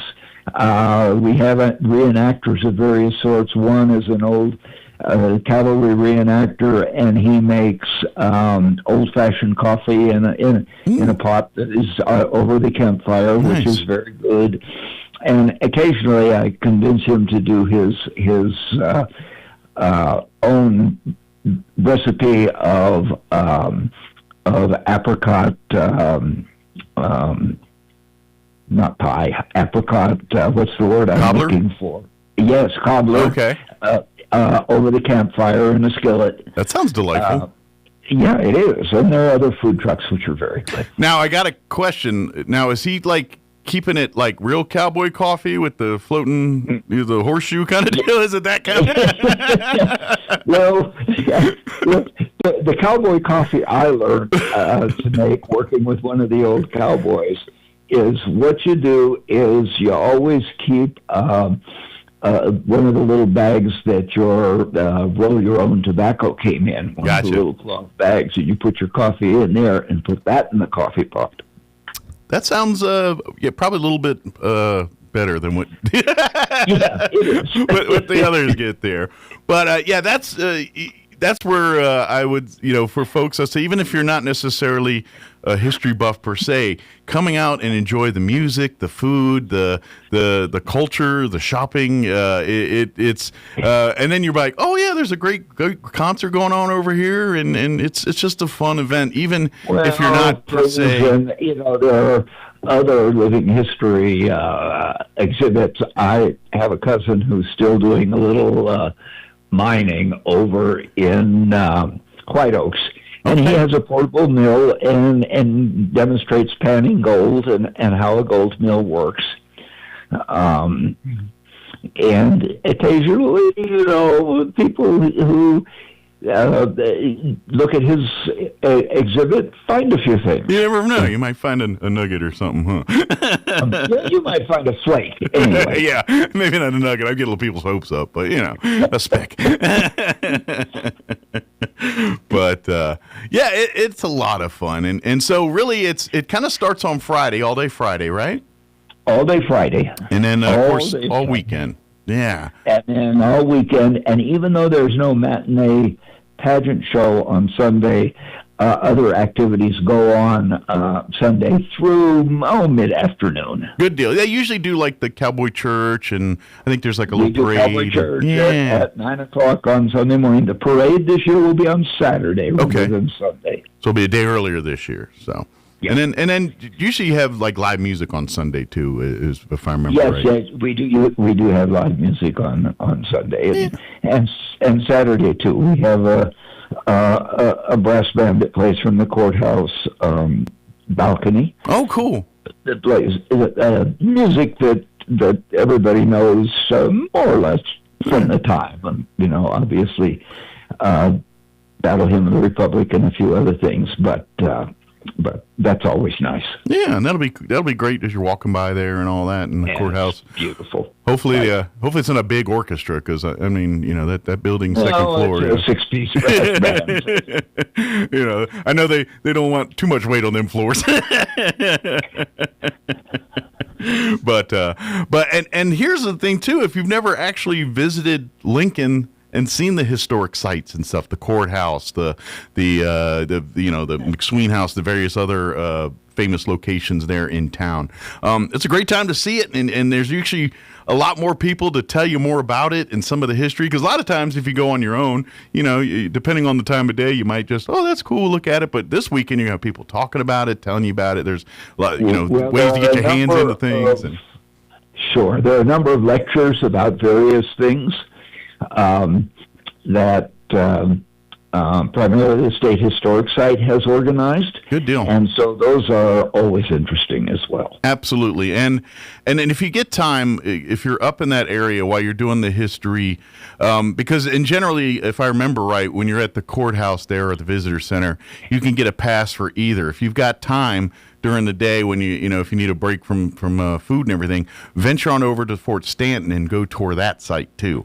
You can usually get a combo package, and there's as much interesting history, and you could spend hours over at Fort Stanton too. But if you at least try to make a venture over there and see the grounds and learn some of the history, because that covers everything from Civil War to World War I history and beyond. So that's right. I'm glad you mentioned that. Your visitor's pass that you buy at the visitor center here is good for both Lincoln and Fort Stanton. And not to mention for folks too, Fort Stanton played an integral role in some of the players at least in what goes on to be the Lincoln County War. So one of the scenes of the pageant involves Colonel Dudley bringing his troops to Lincoln to try to stop the shooting, and it didn't work. Yep. And then and if I remember right, like the Murphy, like all his roots are from Fort Stanton and Meatpack, right? If I remember right. Excuse me. Yes, Murphy had gotten out of the Army before he started the business here, and there are some people who think that a large portion of the conflict was over the fact of, or over the decision of who really was going to get contracts supplying beef to Fort Stanton. It's always about money. That's it was a commercial war in the end. Yep, it was a commercial war, and everybody had a badge. And a gun. Which makes it why it's still, studied and I don't say celebrated, but chronicled for hundreds of years here since then too. So and then of course the mystery of Billy the Kid. Is Billy the Kid, or between the whole is Billy there in Fort Stanton, or how many other Billies are running around? It just adds to the allure of all of that. So well, that's right, and he's a figure that gets attention from Americans and foreigners. We have visitors to this thing from 42 of the 50 states, and quite a number of different countries. We have a logbook people sign when they come to the pageant, and Billy the Kid is a source of endless fascination. Oh yeah, to a lot of people. And it's kind of interesting, and I know this just from my fan of history. Like when you look at events like the Lincoln County War and the OK Corral in Tombstone when that took place, those were moments like when we look at like the O.J. Simpson trial or something like that today. That's how these events were portrayed in. Now, granted, it took a little longer to get word out about them because they didn't have the internet and things. But like you legitimately look at like Europeans look at us, and at the time we had like European businessmen trying to get or Americans trying to get European businessmen to throw money into in America and things. And to be honest, things like the Lincoln County War and the OK Corral were these things that Europe were thinking and seeing us going like, wow, what is going? So these were big deals of their time, and people don't realize some of that stuff. And in fact, one of those European businessmen was right here, and that was John Tunstall. Yes, absolutely. His family they had businesses in London and in Canada, which was British at the time. And what a lot of people don't realize is that a lot of what happened in the American West was stimulated, if not driven, by British capital. Yeah, absolutely. And you had your Vanderbilts and Rockefellers trying to bring some of that over here. Those types, yeah. But did I lose you, John? Oh, there you are. Yes. Okay, I thought I lost you there for a second. Sorry. No, I'm still here. But now, for folks to get tickets and everything for this weekend, I know they can get them online for the pageant, or they can get them at the gate that evening. Correct? That is right. And let me find my cheat sheet here. Okay. I know. Yeah, go ahead. I know if you go online to Facebook, there's the Billy the Kid Pageant Facebook page. Okay, right. Billy the Kid Pageant, all one word on Facebook. Yes. Also, the website, which is www.billyslastescape, all one word, .org. Got it. BillysLastEscape.org, and you can go get tickets for the pageant there. Either one, Facebook or the website. Gotcha. Now, if you want like passes for like the historic sites and stuff, I know they have links on their Facebook page. I think if you go to Old Lincoln Days, New Mexico historic sites, there you will find a link there on the Lincoln historic site, and you can get those tickets there too. Yeah. Now, please understand that these are two to go to Billy the Kid Pageant Facebook page. That's where you get tickets to the pageant, the last escape of the Billy the Kid Pageant. But for like the passes to get into the courthouse or the visitor center for Stanton, all that, those you can get through the Old Lincoln Days Facebook page, or when you're at the courthouse or visitor center this weekend, you can purchase those passes there too. That is correct. Yeah, so you can cover it either way. So yeah, but if you like to get in advance, you can go online and do that there. So. That's right. Or get a ticket, come here to Lincoln, go on to Fort Stanton, come back. Yeah, absolutely here too. And if you got time, take a hit into Capitan there and go see Smokey the Bear and all that too. If you got time. That is right. You might as well do it all at once. If you're gonna spend the weekend there and do, it's really a great thing here. And trust me, if you've never been, come make plans this weekend to at least spend the day in Lincoln.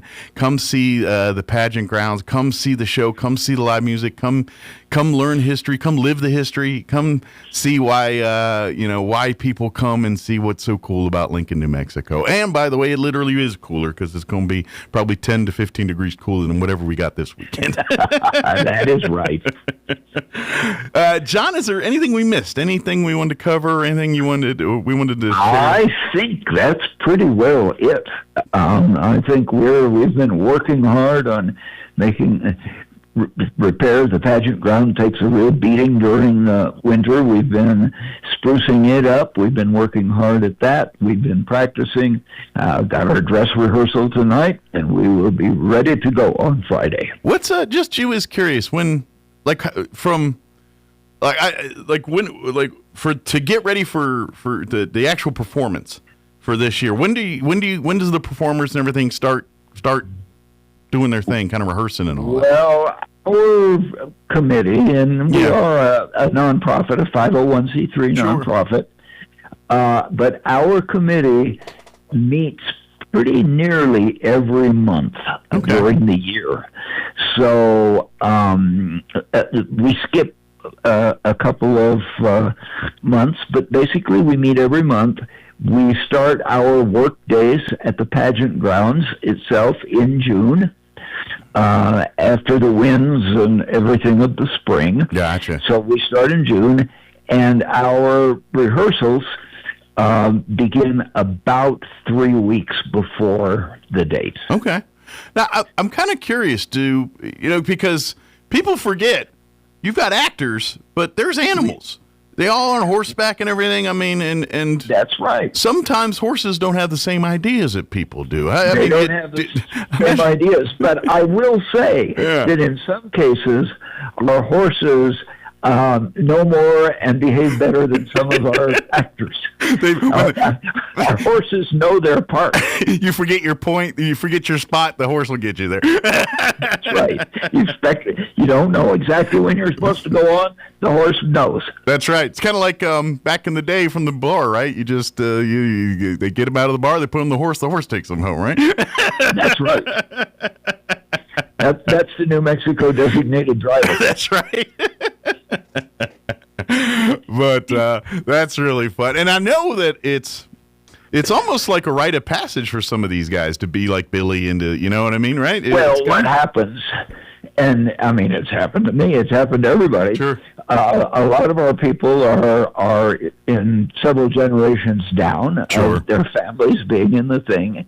And kids start out as young as 3. We kind of try to keep them off the stage if they're less than 3. Sure. Just being part of the scene, and then they age into parts, and they age then out of parts. Sure. So makes sense. Yeah, and that's true. Many families have gone through that process. Well, I would imagine, like to play Billy. It's Billy the Kid. Right. When you look like you're 60, that doesn't. No, it doesn't look quite right. doesn't quite. That makes sense. Very good. Well, John, as always, we thank you so much for spending time with us. We look forward to spending time up in Lincoln this weekend for Old Lincoln Days and Last Escape of the Billy the Kid pageant. Folks, please come check it out. It is so much fun.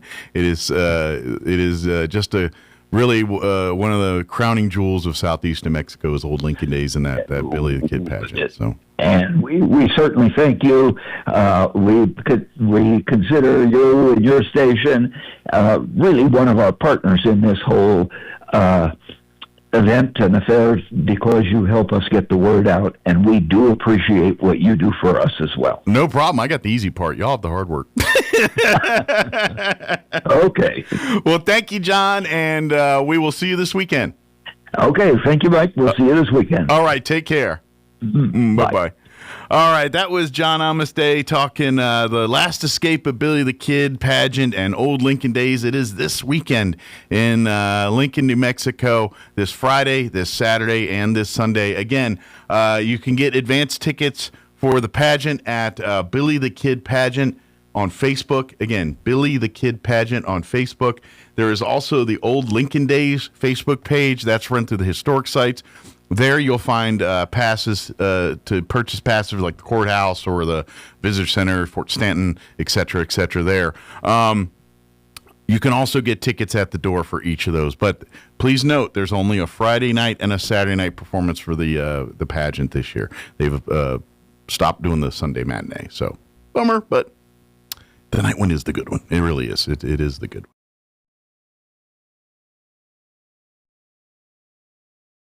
SRN News, I'm Rich Thomason in Washington. Iran claims it is close to an agreement with Gulf neighbor Oman over the Strait of Hormuz. This comes after President Trump said a deal to reopen the crucial waterway could be announced soon. The Israeli military says 2 of its soldiers died in combat in southern Lebanon, the first Israeli death since the implementation of a truce between Israel and Iran-backed Hezbollah in June.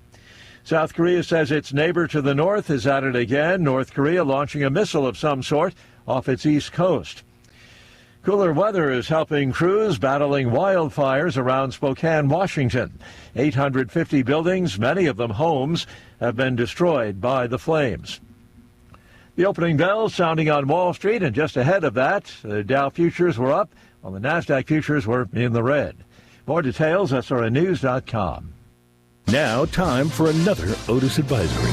The warm embrace of New York socialism has just introduced a new in-person way to meet your next mate. Say hello to blindfold speed dating, the hip new way for the young at heart to introduce themselves to other free-range chickens looking for their next candygram.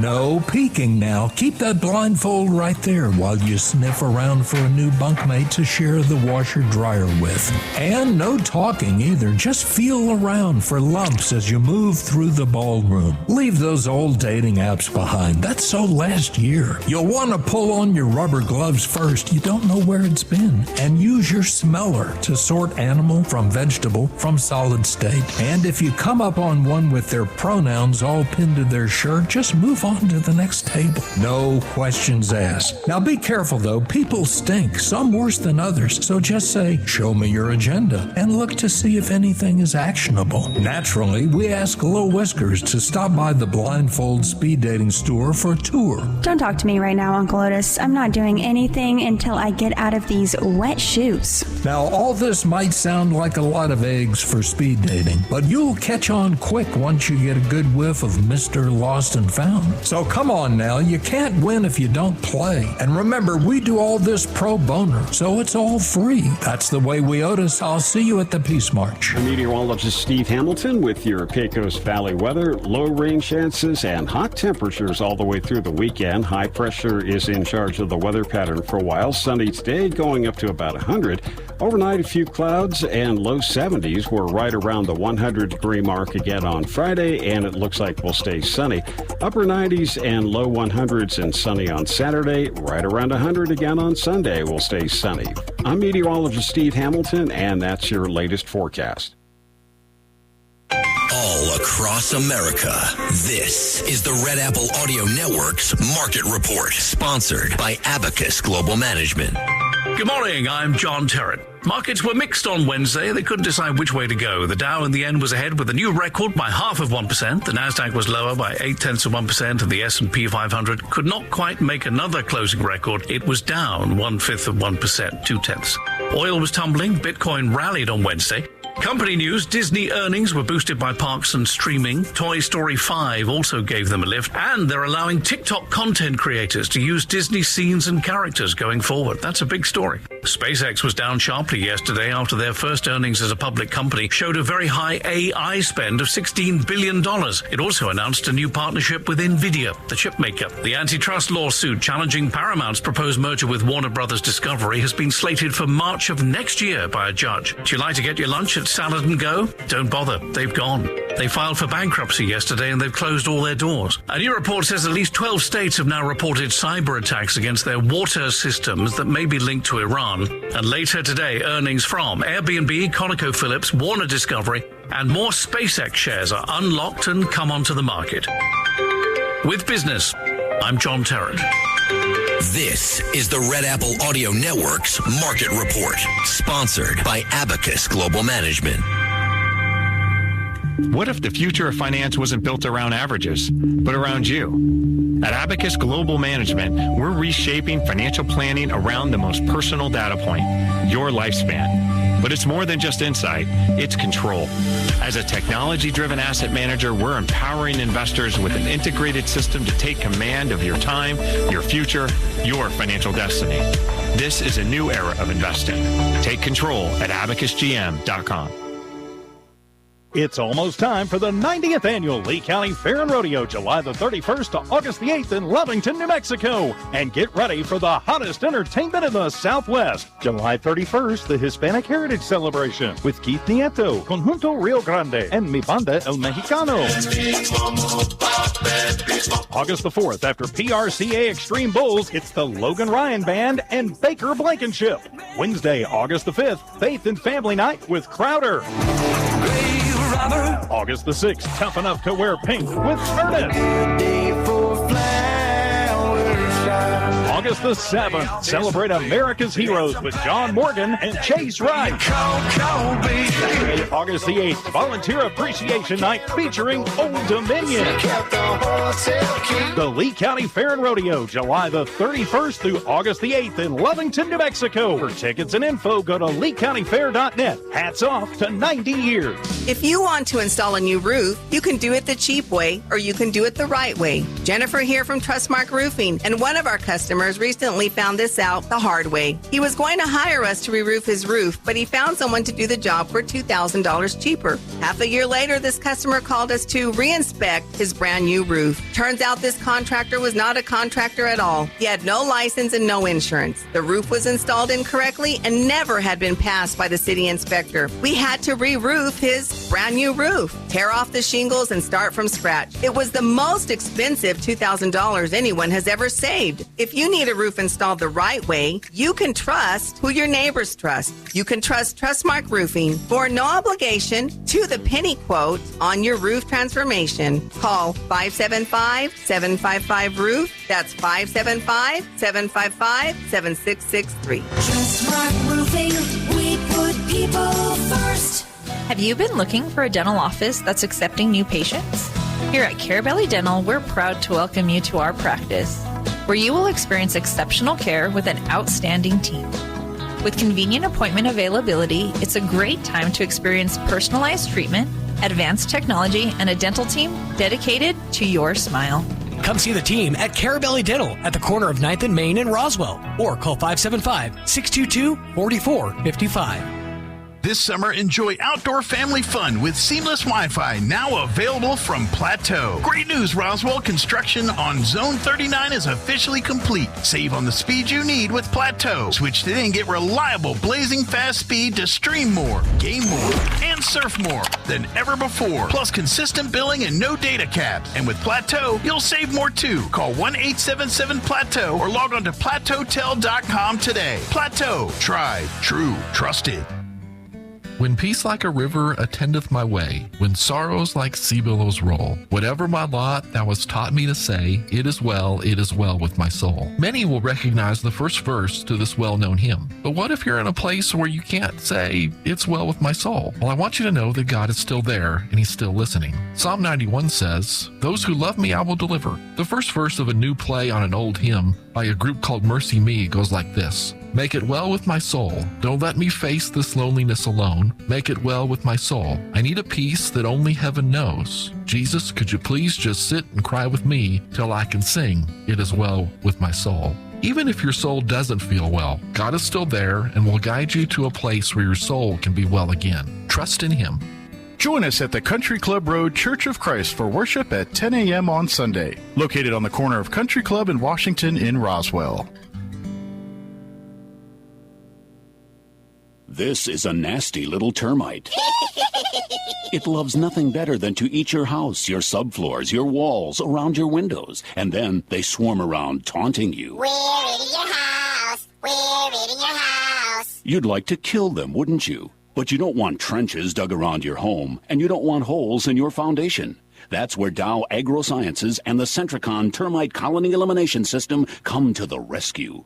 The same system that protects the White House can help protect your house. An authorized operator strategically places Centricon stations around your house and then carefully monitors them for termites. If they're found, a professional inserts bait tube devices. The termites take the bait and they die. I feel like I'm dying. Kind of like that, only a lot more effective. In fact, Centricon is proven to eliminate the termite colony. Termites are gone with Centricon. No more colony, no more problem. Visit Centricon.com. Call Bob Reed Pest Control today for all of southeast New Mexico. 575-623-5344. People are often surprised by what they find here. More expertise than people expect. Advanced technology. Board-certified physicians. Care you might expect to travel hours for. Right here. We've never believed where you live should determine the care you receive. Close to family, close to home. We're here. Artesia General Hospital. If you suffer from pogonophobia, you would not want to attend a party with the following people: Kenny Rogers, Santa Claus, Willie Nelson, the cast of Duck Dynasty, and 2/3 of ZZ Top. Here's Mike Winters. And good morning. It is 55 minutes after 8 o'clock. Got a couple minutes here before top of the hour news. Stay tuned next hour, around 9:15 or so. We're going to have the folks from Tia Sophia's join us on the radio here and on our video, obviously. And they're bringing all their delicious treats with them. And Doug, our guy, was asking, he was like, "Are you going to eat on the air?" And I was like, "I usually try not to, but I'm not saying we're not, you know, it's just, but yeah, I was like, no, I like to talk to the people, but we're going to have them on the show and we're going to talk all about Tia Sophia's next hour. So, hope you're hungry, because we're going to make you hungry by the time that conversation's over. So, that'll be a lot of fun. Something else I was going to mention here. What was it there? Oh, yeah, this is something that is going on at the Roswell Public Library.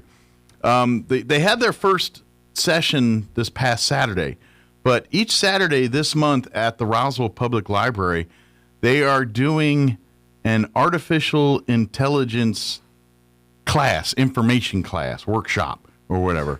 And it is really to educate people on, you know, the whole AI stuff, what's going on with it, how it works, practical uses, the scary parts, all of that.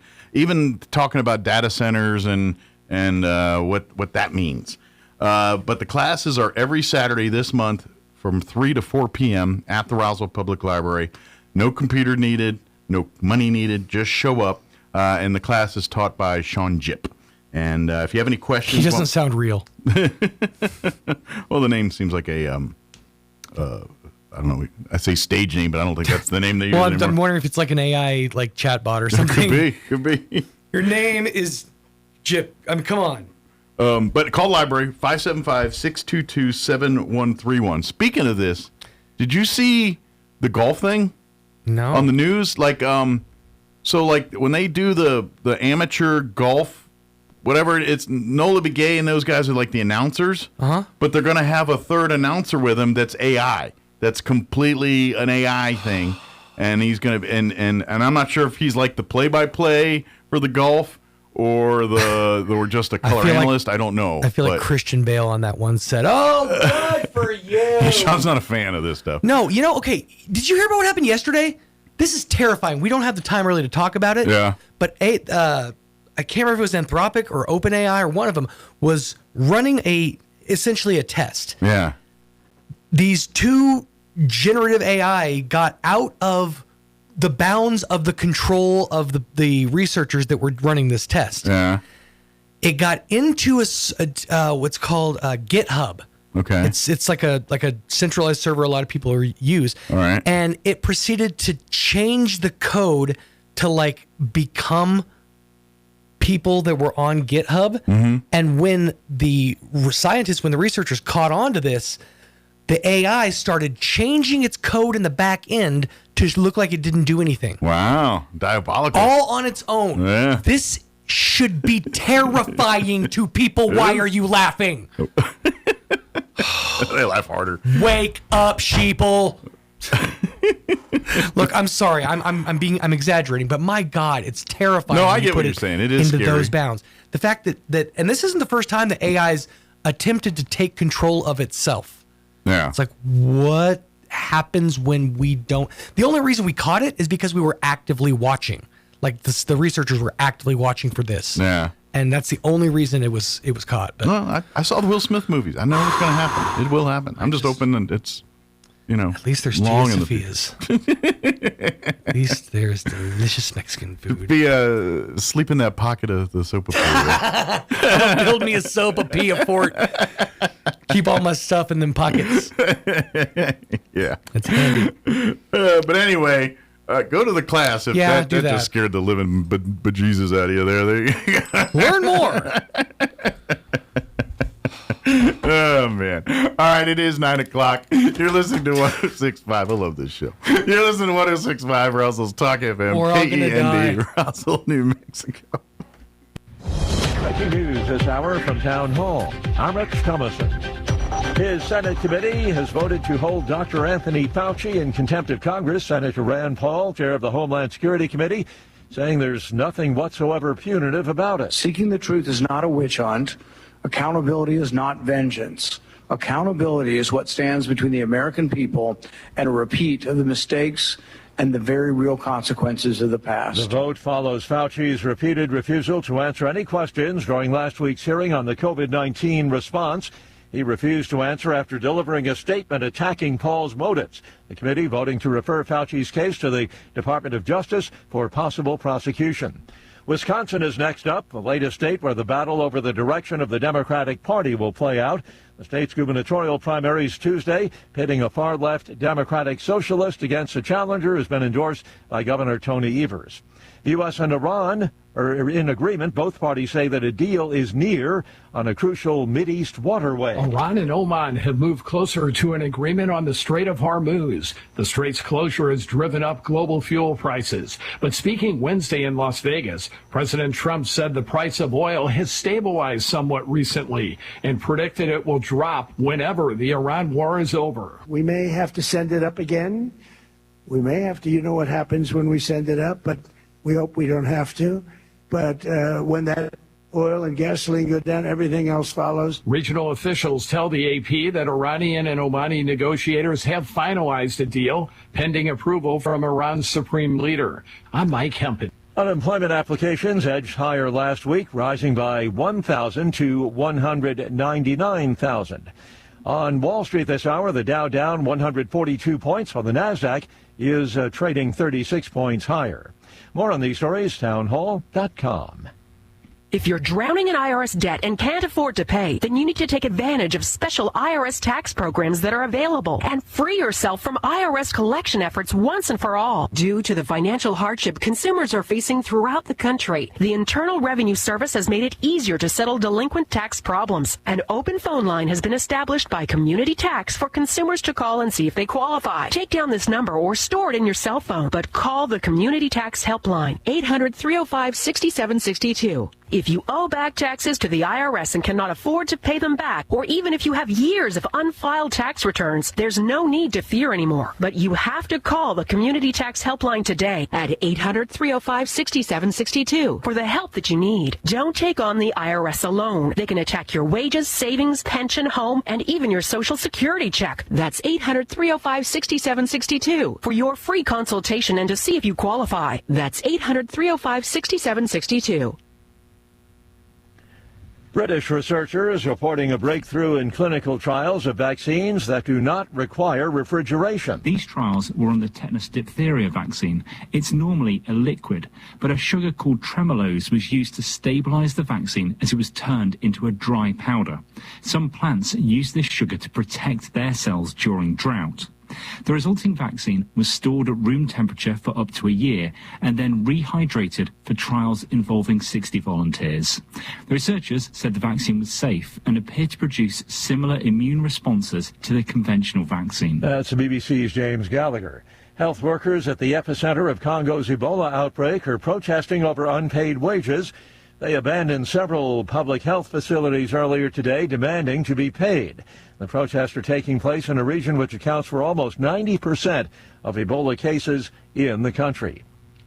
News and analysis at townhall.com. The French government is cracking down on something that's become a major annoyance for a lot of people. It's generating a lot of complaints. France is banning unsolicited telemarketing calls starting August 11th. That follows years of people complaining. The new law aims to protect consumers from the intrusive calls and fraud.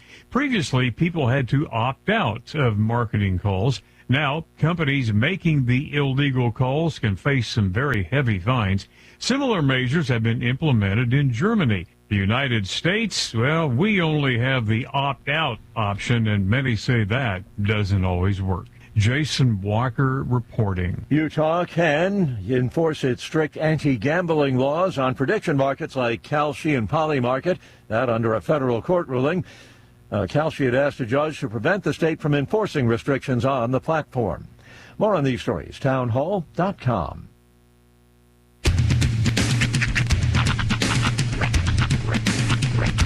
What in the wide, wide world of sports is going on here? I promise you, whatever scum did this, not one man in this force will rest for 1 minute until he's behind bars. Now let's grab a bite to eat. Yeah, come on. I feel the hot wind on my shoulder and the touch of a world that is older. I hit the switch and check the number. I leave it on and then I slumber. I hear the rhythm ringing through it. Flamenco guitar and cumbia music. I hear the talking of the DJ. The travel west and what does he say? I'm on a Mexican radio. I'm on a Mexican world radio. Broadcasting live from high atop the J.P. White Building in downtown Roswell, New Mexico. It's Mornings with Mike Winters on 106.5 Roswell's Talk FM. Is that what I sound like when I talk? Now, here's your host, Mike Winters. And good morning. It is 6 minutes after 9 o'clock. Welcome to hour number 3. Tres inviernos of Mornings with Mike Winters, right here on 106.5 Roswell's Talk FM. Happy Thursday. Yes. Almost the weekend. It is. It's almost the weekend, but I got to tell you, it feels glorious in here. There's just a warmth exuding from the room over there. Gives it a nice coziness, if you will. It really does. There you go. It really does. Yes, almost the weekend. Hopefully, you guys are, you folks out there can lay low and enjoy some calm, relaxing time before everything goes to chaos with football season and the fair and all the other stuff. It's true. Of course, it's already kind of started for a lot of people. Yeah, but the chaos right now is contained mostly Monday to Friday. We still have at least some semblance of summer in the freaking weekend. Yeah, a little bit. At least through maybe Labor Day. Mm-hmm. I don't know. Maybe. You know, I did see something. I just saw something right before I went on air here. An article that kind of made me like, Okay. Apparently Buc-ee's is like going after small business in Ohio because of the logo stuff. Oh, you didn't hear about all this? No, I just saw the whole article about apparently like there's this in Ohio. There's this I guess mini mart or whatever. They've been using their beavers, right? And they have a smiling beaver. And they've been using it for 20 plus years. Yeah, they've had it for a long time. And then Buc-ee's opened like within a few miles of one there in I don't know Kentucky or in Ohio. I don't know. And now they're suing them, saying that the logo is too similar to the Buc-ee's logo. And I'm like, well. This has been happening as I don't know if Buc-ee's has got a leg on Buc-ee's has been expanding. Yeah. They're actually incredibly litigious. Yeah. They have shut down several stations or forced these service stations into changing their logos, changing their names, and it's worked on many occasions. Yeah. And I'll tell you why. They've got money. Yeah. Yeah, that's it. They can hold out in court longer than the mom and pop shops. So is this guy holding out? Is what's going on? Well, this guy he's putting up a fight, but it's looking like Buc-ee's is probably going to pull this off in court again. They covered it on Last Week Tonight with John Oliver this last week. Okay. And they have a They have so several years ago, they did an episode on, I think they're called CAP lawsuits. Okay. It's basically those frivolous lawsuits that you always hear about. Right. Specific, like the McDonald's coffee one is a great example. Gotcha. That sort of like started this series of people suing others for like no reason, but also knowing that they have more money so they can hold out longer in court, and that's just going to get them their way. Right. So they took this squirrel character that they've had for years, including the like full mascot uniform of them, and they made a Bucky style logo with the squirrel on it, and basically said, "Come at us, Bucky's." Like, yeah, you want to mess with the mom and pop shops? That's one thing. We've got HBO money. Any luck there? You're like, we've got Game of Thrones money. Apparently, yeah, no, they've had success with it. They've gotten a lot of attention on it, and I don't know if Bucky's is going to pursue it or not, but we'll see what happens. That'd be fun. I'm curious. Yeah, that's an interesting little tidbit and story there, and it's kind of weird too because Bucky's has been talking a lot over the last like year and a half about a massive expansion that they have planned. Like they're looking to open like I think 30 new stores over the next 2 years. I'm going to quote Demolition Man. Except for Taco Bell's, it's all going to be Bucky's. It's going to be all Bucky's. Yeah. Bucky's as far as the eye can see, which is only like 3 Bucky's. Right. Turns out. But each Bucky's will be different. There'll be like fast food Bucky's. There'll be like fine dining Bucky's. Right. Where are you going to for dinner for your anniversary? Oh, we're going to Bucky's. Ooh. Just like Demolition fancy. Man. Yeah. It's just like that. But I mean, I have a hard time being mad about it because my experience at Bucky's was a positive one. Yeah. Now, granted, it does feel a little bit self-aggrandizing that every product that you sell has your logo on it. Yeah. But then again, it's a pretty cool logo. I mean, it's definitely one that it's a conversation starter because, it used to be because there's so few of them that people are like, oh, which Bucky's did you go to? Now that they're kind of popping up a lot, I think it's going to quiet down a little bit for old Buck. Probably, but Uncle Bucky. Or we're all going to be eating and dining and living our whole lives at Bucky's. And utilizing the 3 seashells. Yeah, exactly. All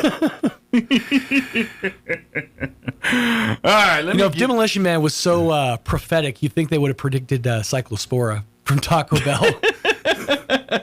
Right? Okay, I keep hearing buzzing. I think it's my phone, but it's not. I don't know what's buzzing. Oh. It sounded like my phone. I'm like, us with anticipation. That's what you're hearing. You're just hearing my inner buzz. I'm just all giddy with the vibration of excitement. Come, hear your inner buzz. Listen to your inner vibes. Yes, we are blessed today to have the fine folks from Tia Sophia's. They're going to join us this morning and talk all about what they do. They brought delicious foods, which makes all of us happy. So, but yeah, we're going to talk. Vanessa, Courtney, and Casey will be joining us here in a few minutes. Shortly before the 9 o'clock hour, the door opened, and I went, it was Doug. But in fairness, I don't think anybody's ever been this excited to see Doug. At least not in a long time. It's like his wife. I was very excited. He hugged Doug. Immediately let down, but very excited. He got a Doug hug. A Doug hug. Aww. Now I know what shirt I'm going to get him for Christmas. Free Doug hugs. Free Doug hugs. Now, how do you put the comma? Because it's like free Doug, or is it like? Are we trying to like get Doug hugs out of jail? I don't want to. How do we emote that? I saw it was a music line joke. Basically, if you can read music, you understand. It was 2 bar staffs, and one was I like to eat kittens. But there was a reprise in the second bar. So if you know how to read music, it reads I like to eat, I like kittens. But otherwise, it just says I like to eat kittens. So either you're a musical genius or a sociopath. Musical grammar is everything. Psychopath, musical genius. It's a fine line. So, all right, it is 9:13. Let us get you up to date on the weather. I'm meteorologist Steve Hamilton with your Pecos Valley weather. Low rain chances and hot temperatures all the way through the weekend. High pressure is in charge of the weather pattern for a while. Sunny today, going up to about 100. Overnight, a few clouds and low 70s. We're right around the 100-degree mark again on Friday, and it looks like we'll stay sunny. Upper 90s and low 100s and sunny on Saturday. Right around 100 again on Sunday. We'll stay sunny. I'm meteorologist Steve Hamilton, and that's your latest forecast. Thank you, Steve. Currently 81 degrees here in Roswell. Humidity is at 54%, with winds currently out of the south at 9 miles per hour. It is pretty much Groundhog Day for the next week or so, as we've been saying pretty much all week. It continues. Sunny and hot, high of 100 today. Southeast winds at around 10 miles per hour. Tonight, partly cloudy. Overnight low of 73 degrees. South winds at around 10. Friday, much like today, sunny and hot, high of 100. Southeast winds 5 to 10 miles per hour. Friday night, clear. Overnight low of 72. Southeast winds at 5 to 10. For the weekend on Saturday, sunny and hot, high of 100. South winds 5 to 15. See, it's pretty much the same. Sunday, sunny, hot, high of 101. And then next week, no differences there. 102 Monday, 102 Tuesday, 102 on Wednesday of next week. So the hits just keep on coming when it comes to the weather here. So all I can say is sorry. That's all I can do to tell you. All right, it is 9:15. We're going to take about a minute and a half break here, and then we will have the fine folks from Tia Sophia's join us on the other side. Don't go away. You're listening to Mornings with Mike Winters. Hey, Roswell, time is running out to cash in on some of the biggest savings of the season. The loan and lease termination sales event is happening right now at Roswell Ford. Drive away with a truckload of savings in a brand new Ford F-Series pickup with financing as low as 0% APR and make no payments for 90 days. Upside down in your current car, truck, or SUV and want out early? Roswell Ford will do whatever it takes to get you out of your trade, even if you owe up to $10,000 more than it's worth. Have less than perfect credit? Roswell Ford works with a network of aggressive lenders that will push to approve your credit, even if it's less than perfect. Get on board at Roswell Ford during our loan and lease termination event and get huge savings on all new F-Series trucks, America's top selling pickup in each of the past 49 years. 821 North Main Street in beautiful Roswell. Call 575-623-3673 or online at roswellford.com. 0 APR for 36 months is $27.78 per thousand finance on F-150 trucks. Excludes Raptor. Interest accrues from date of sale. Subject to lender approval. Offers not combined. If severe shoulder, hip, knee, or foot pain is interfering with your active life, turn to the orthopedic and podiatric specialists at Eastern New Mexico Medical Group. We provide a range of services from pain management to total joint replacement, plus specialized foot and ankle care. To find out more about treatment options, take our free joint pain assessment or watch our online seminar. Visit RoswellOrthoCare.com. That's RoswellOrthoCare.com. Mulan has the highest kill count of any Disney character. When asked for comment, Buzz Lightyear responded, "To infinity and beyond." Here's Mike Winters. And good morning. It is 16 minutes after 9 o'clock, and joining us in the studio this morning from about 2 blocks away. One block. Really, yeah. One block. One block away. One block yeah, we're away. on 3rd, 4th, 1 block away.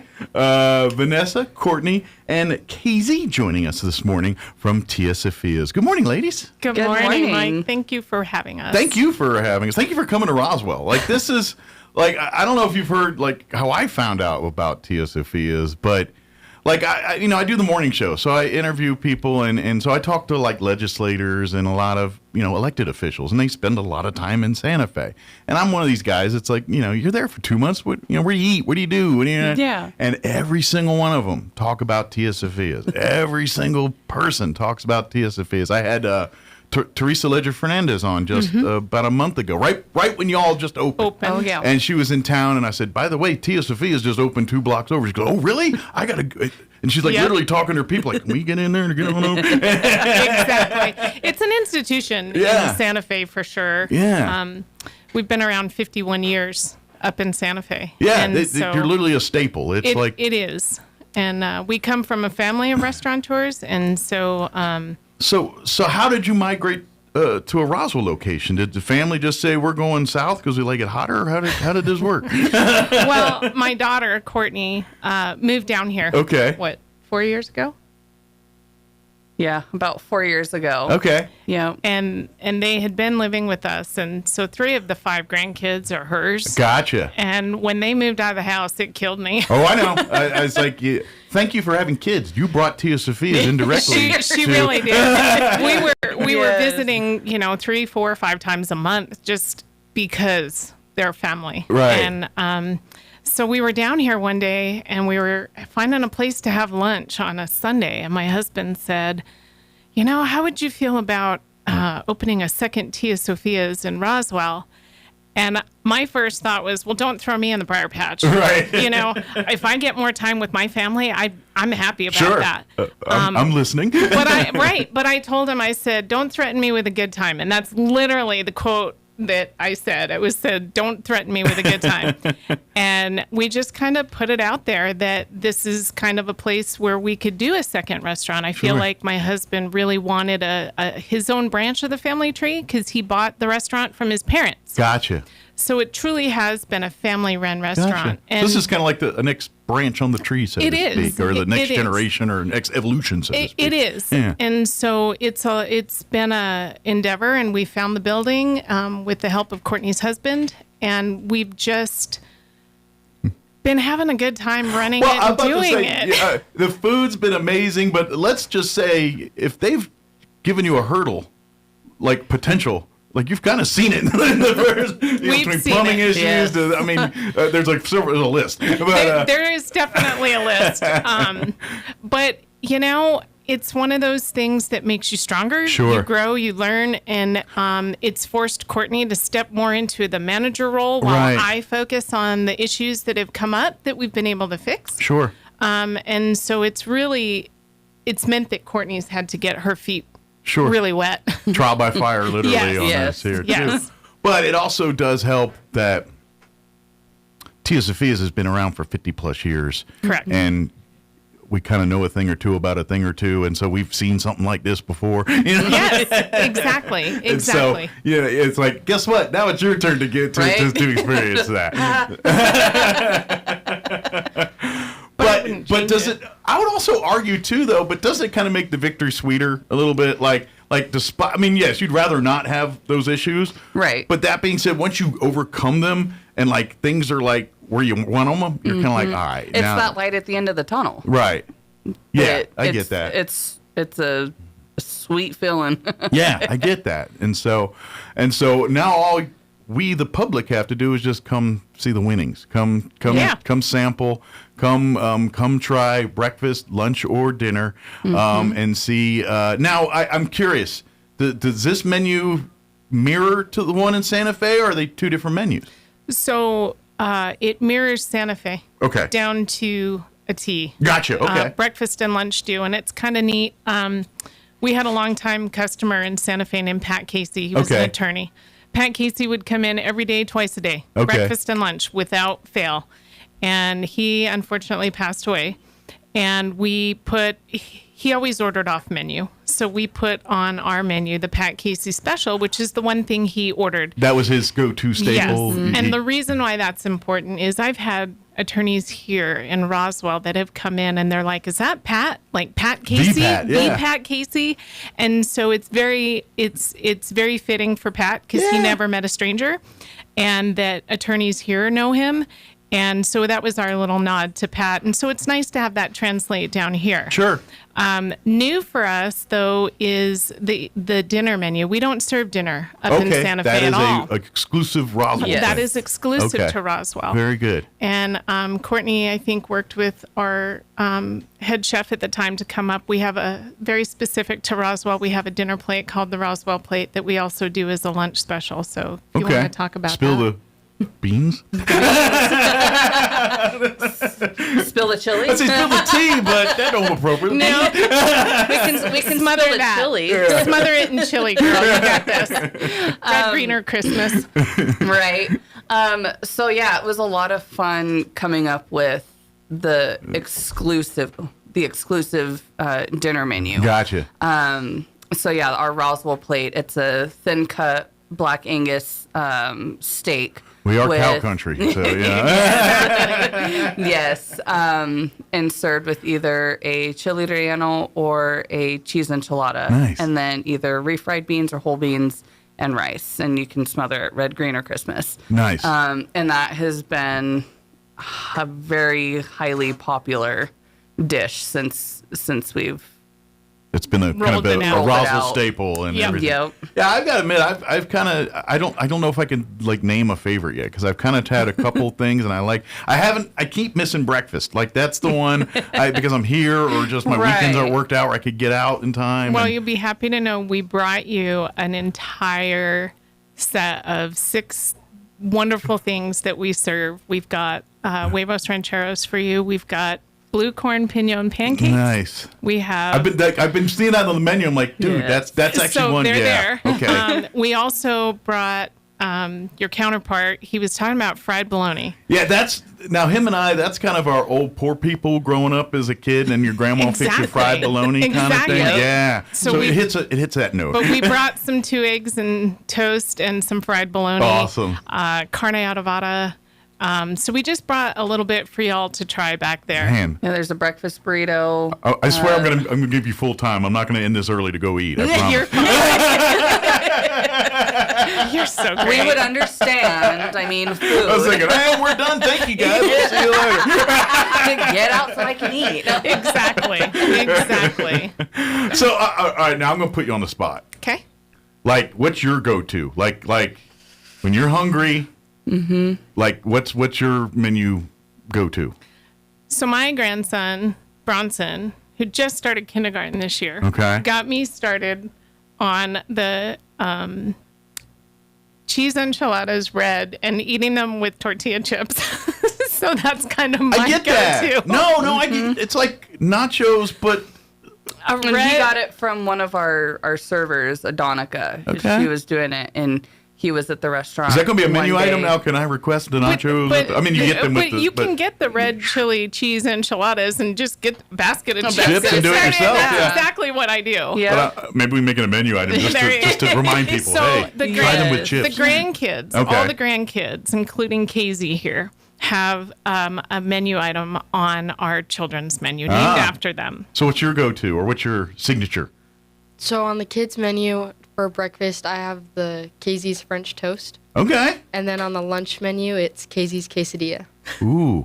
So now I got to ask, what are you slipping in your quesadilla? I like the steak quesadillas. Can't go wrong with that. Steak and cheese and a tortilla. I mean, that's kind of hard to mess that up. You know what I mean? Exactly. Casey, what's your go-to meal? Off the regular menu, not the kids. The tamales with green chili. Yeah, can't go wrong with the tamales. Tamales are good. Yeah. They are good. And and I don't care what they say. Every season's tamale season. I know we have to think about it more usually on the holidays and things. Right. But nah, you like. And I'm not gonna lie, the best tamales are usually out in a parking lot. Like we were just talking about that. We were. Like, to be honest, like, we were talking. It's like the dude at the Albertsons park, like the best tamales in town. We just were talking about that. Courtney, what's your go-to?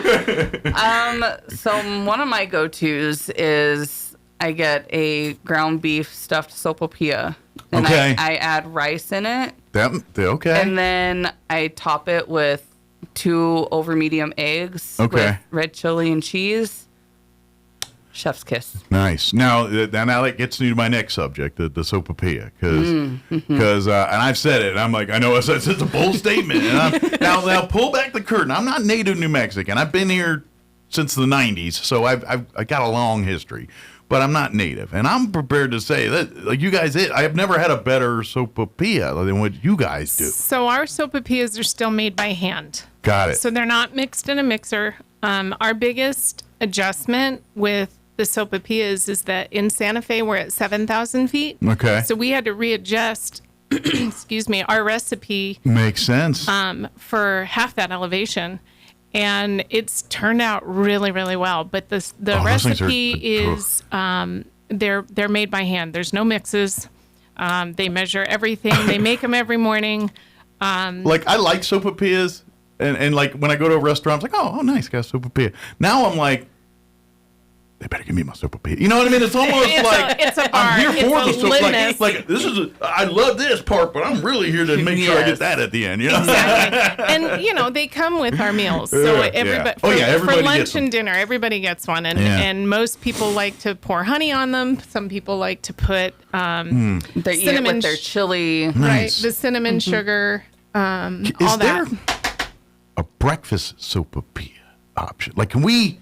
I know there's the menu, and I'm just saying, but I'm thinking those sopapilla stuffed eggs. We have brainstormed some ideas. Like an egg. Mike, you're gonna have to give us some recipes, and then we'll bring them for you to taste. I'm just test wondering, and I don't know. I'm not an expert. I'm an expert eater, but not maker. I just didn't know, like a stuffed sopapilla with like a burrito, but right. I'm wondering if that's a thing. I don't know if it is. If we can do ice cream stuff.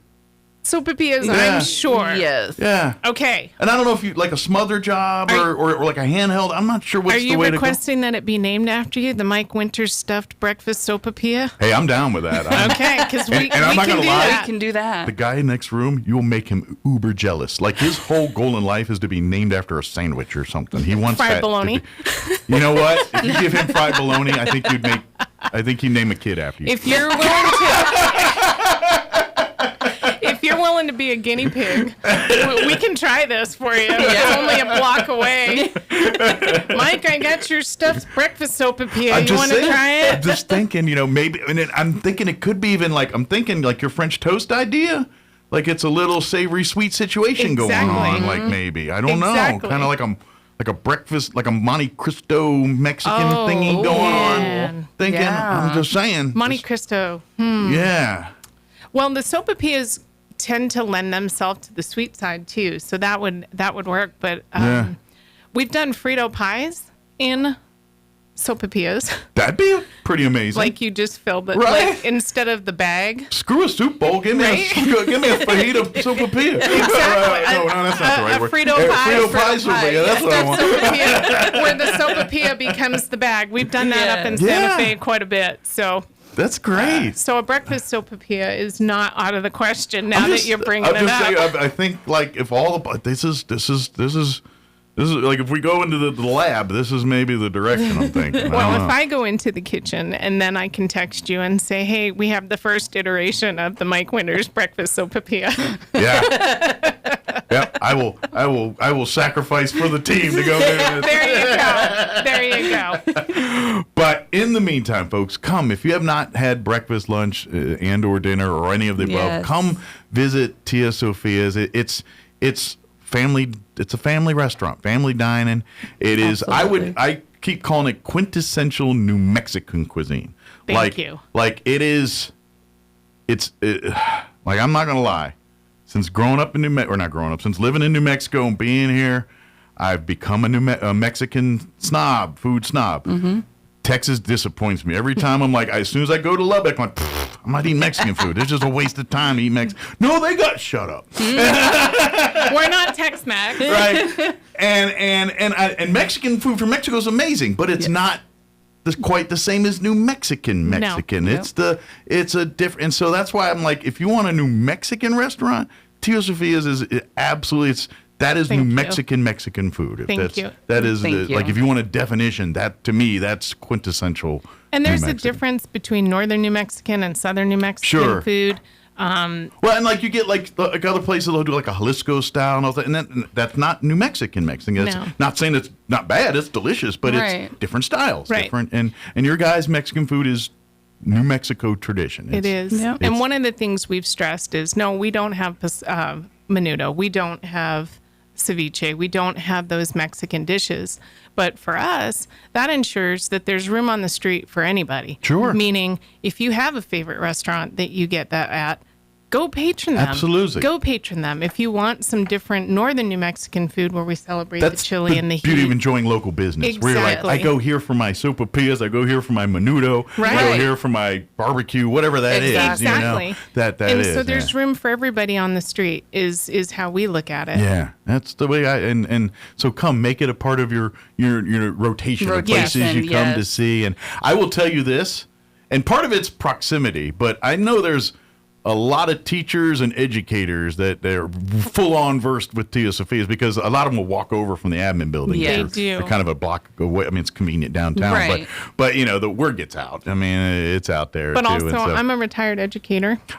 so that I did 25 years in education, and we give our teachers discounts. my wife is right behind you. She's at 29th year right now. She's gonna do 30. That's her goal. So. But we give military discounts. We give teacher discounts if you let us know you're a teacher. I'm a double whammy. Well, half damn. There you if I go with my wife because she's right. I'm the best. And then we are on the EMS. fire EMS, and then also Charlie's Angels. We're part of that. So we do try and give back a little bit where we can, but it's our veterans and our teachers that we. That's your heart. That's where our heart is, and our first responders. And let's face it, right now you're still rooting in the community. I mean, you've been open 2-3 months now Since April. Since April. So you're still kind of and oh, by the way, every plumbing issue, whatever, like you have, I mean, you're just now starting to. We have normal hours now that the regular ones not. Yes. We're just now starting to get there. So yeah, you still gotta kind of We're tilling the land and we're planting roots. Yeah, and you're still building the house a little bit here. we are. Right. Yeah. And we understand that. Yeah. And school starting, we were lucky to be open during the UFO festival. Yeah. That was huge. How was that for you? How was that experience for you guys first time? Well, Thursday we had a fire.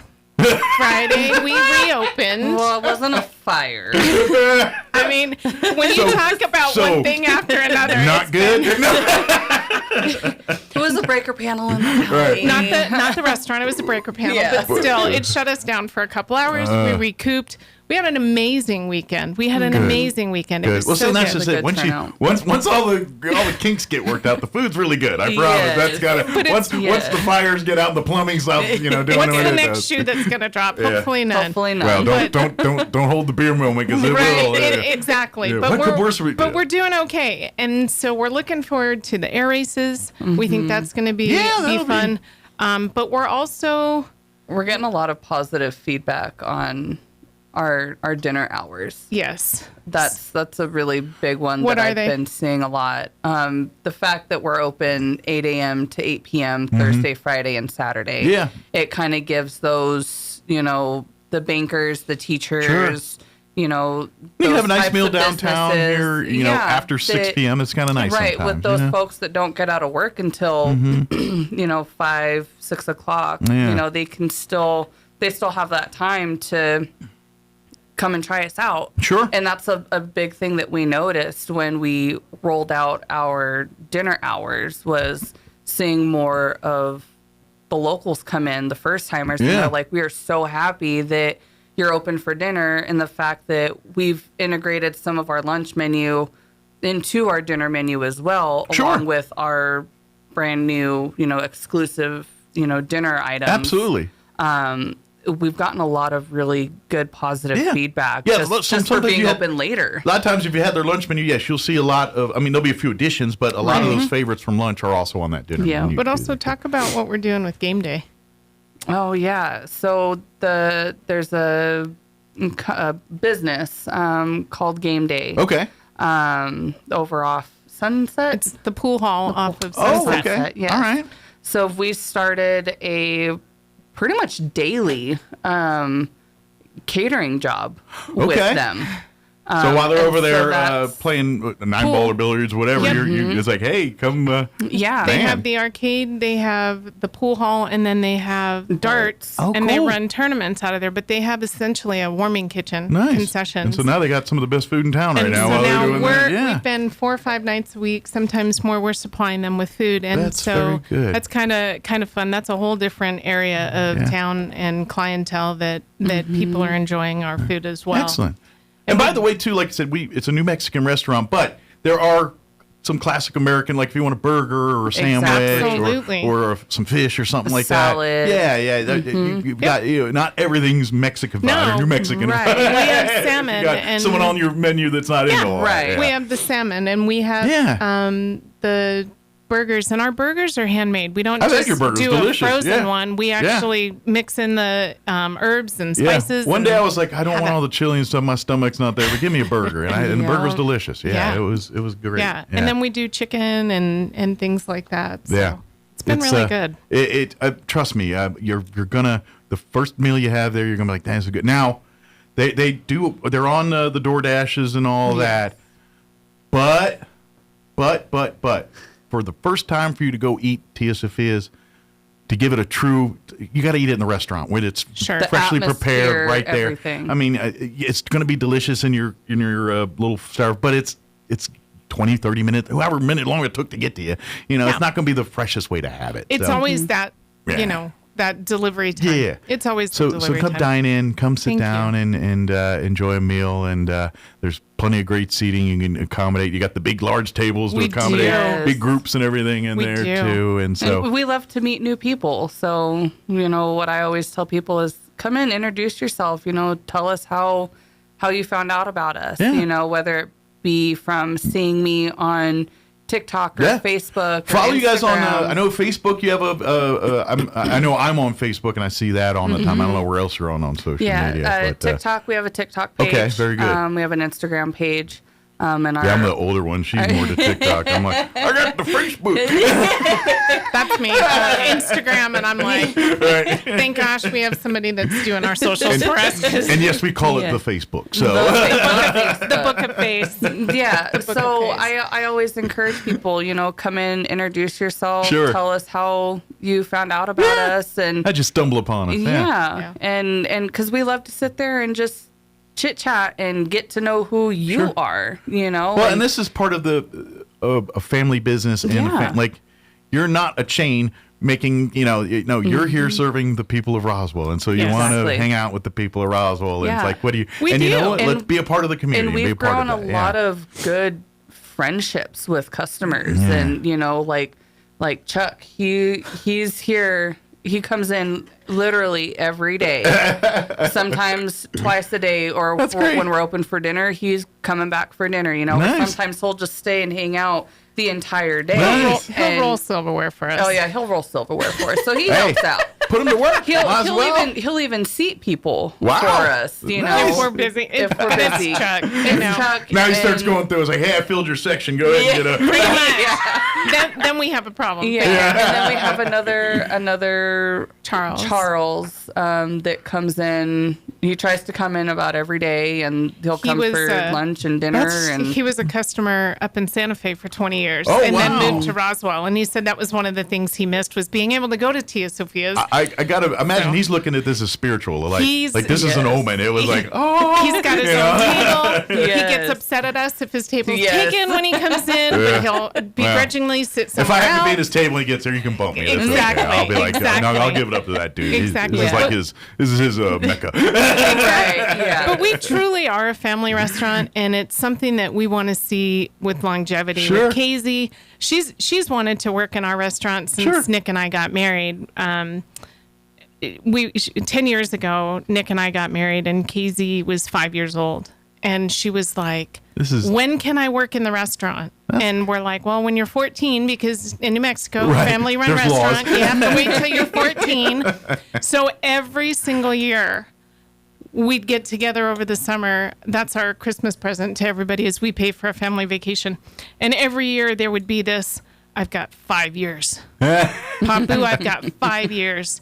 Grandma, I've got 4 years. Grandma, I've got 3 years. Did Grandma, you have like I've a got calendar 2 on a years. wall? You're checking off a day every day. A mental calendar. Like the cartoons, yeah. So last year was her first year to come, and she got to work with us in Santa Fe and kind of learn the ropes. And so it's been, it truly is a family restaurant. That's great. We don't care that there's noisy kids. We don't care that there's a mess on the floor. Like, come in, sit down, enjoy make our a meal. Home your home. Exactly. It is. And we have a bookshelf in the back with kids' books for kids to read if they want and things like that. It's a lot of fun. And my kids like to go and hang out on the weekends, and they like to work, Sure. And I've also seen you guys people and bus and. But just even like customer service, like I've seen like like because orders get wrong. I think that just life happens like that. Yeah. But every time I've seen when those things happen, you put boom, boom, boom, boom. I mean, it's like, hey, you make it right. Yeah, we make it right as fast. I mean, that's what you love when you go to a Our business. staff is great about that, though. It's just a good dining very experience. attentive, Yeah. and if you don't like something, we're still going to make it right. And you just need to tell us. Get you. We'll find it. Get Make you it right. something that you do like. You Sure. know? Yeah. No charge. There's no reason. We'll fix it. We'll make it right. 9 times out of 10. Then we get it right, and then you come back and have it again. Exactly. Yep. And that's what we look forward to, and that's what we appreciate the most. So if you haven't, come see it. Come for, we still got a little bit of time for breakfast if you're on your way here, but come for lunch today or dinner. Or you know what? I don't know if I hope for your breakfast numbers have ticked up on Saturdays a little bit because I know they've been having the farmers market Saturdays been out really here, good. and they're literally a stone's throw from that. You can walk right over and have breakfast. So after you're done buying all your produce and arts and crafts, come have or fuel up before and then head on over. Yeah, come on. Here's what I'm going to do. Yeah. Today only. If you tell us when you come in all day through 8 o'clock tonight that you heard us on the Mike Winters show, you're going to get 20% off your meal. Oh. Yep. Well, that's nice. We'll Thank do that. you. Not just 10%. We're going to give you 20% if you just tell us you heard us on the radio. Well, thank you. Yep. Well, So thank you. we're on That'd the be corner of 4th and Richardson. Yes, 4th and Rich. First time I said 3rd because I was thinking of my place, I guess. I don't know. It's a block over. Yeah, exactly. Just stand out there with the sandwich board, Mike. There you Telling go. them one block. But yeah. Yeah, if you're old school where Schlotzky's used to be back in the day, that's where. Correct. Yep. That's it. But yes, that's the location. Come enjoy it. Thank you guys for bringing all that food. I am so excited. I can't wait to have you all try I'm it. so excited. I was like, they're like, do you want to bring it on the radio? I was like, I mean, to show stuff, sure, but I can't eat on the radio and talk. I was like, oh, this next thing you know, I'm like, what are y'all saying? I'm busy eating. I'm not. We're you're still here. We're talking. Okay. Wait, either he's really hungry, he's not talking. He's not talking. What do we need to do? We'll fill in for you, Mike. But yes, please come. We'd love to have you anytime. This and is great. Thank you. Yeah, if that thing happens, yeah, I want to. Okay, that sounds so delightful. Will that be the one exception? What's that? If we get the Mike Winters breakfast sopapilla, we'll get that on air. Oh, absolutely. Yeah. Okay, that one we'll do on air. Oh, guaranteed. Yes. Bacon, sausage, bologna, or ham. Yeah. See, normally when I do eat on the air, yes. Normally when I all of the above. All of the above. No, you know what? I don't know. It depends on my. Bacon's always my go-to. I mean, you can't go wrong with bacon. That's good to know. We don't want to go wrong, but we're going to do this. But normally when I eat on the air, it's usually gross things, like some kind of Jones soda that tastes like green beans. Yeah, no. Or well, make an exception for crickets. something good.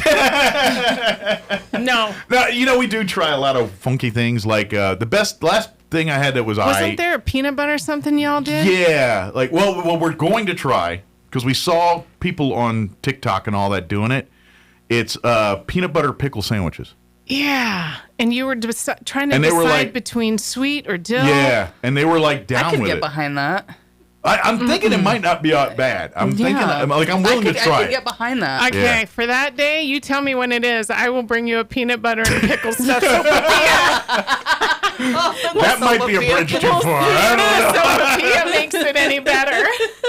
I mean, we got Dagwood peanut butter. I don't know. I don't know. But, I'm not sure. But come have fun. Come enjoy. Absolutely. Come bring your family. Come. Yes, come meet our newest member of the community here. Thank and you. Come be a part of it. And I'm telling you, prove me wrong. I dare you. They're the best sopapillas you ever had. Prove me wrong. Go in there and see it, and I'll be like, okay, I can't. They're the best ones I've ever had. It's still made by hand. Yeah. Don't hit a machine. No, like I said, I don't know. The only machine that they do touch is the flat roller. Yeah, the flat roller to get them. And you give me enough of them, I'll become a machine and eat. My doctor will be very angry, but there you go. Diabetes. But anyway, thank you guys so much. Well, thank you for having us. We will see you again soon. That sounds great. And thank come you on so down much. and have. But don't make me look bad, people. Mention Mike Winters so people actually know they listen to this show. 20% off. 20% off today. 20% Tell us off. you heard us. 401 North Richardson Yes, Avenue. on the corner of 4th and Richard. Yes. Yep. Absolutely. And that goes through 8 o'clock tonight. Very good. Did we get it all? Anything we missed? did. Casey, did anything you want to? Anybody say hi to? No. No. Well, my mom and my dad and my sister. Well, They're in Idaho. But we love them. They'll get a recording of this. But Yeah, they can watch online too. They I want to can say go- big shout out to our staff, the guys in the kitchen and our wait staff and everybody that makes us who we are. Yeah. We appreciate them. I so imagine much. some of those folks in Santa Fe probably been there a long time, like the ones that you have there. Yes. I mean, obviously you haven't been long. Our but oldest some of those employee folks, is 32 years. Yeah, I would And then imagine. I bet you got cooks have been there for the a long time. youngest is or like stuff, 7 years. And so that's what we want, longevity. Yep. I kind of had a feeling. Consistency and longevity. We've got a really great crew. Yeah. From back of the house to front of the house. Like, we, I think, picked a really good team. Well, based on the proofs in the pudding, literally, and I'm pudding's pretty good. Well, thank you. Thank you so much for having us. Thank you, and thank you for feeding into my gluttony. I appreciate it. I'm so excited. I appreciate you. All right, now you got to go actually work. So We do. Thank you so Casey, much. you're in charge of this shift. You got that? You got to lock down the shift. You got this, girl. Thank you, guys. Thank you. Appreciate it. All right, it is 9:49. Let's pause for news, Hannity update, quick break, and whatever else I can crowbar in for they kick me off the radio. Don't go away. You're listening to Mornings with Mike Winters.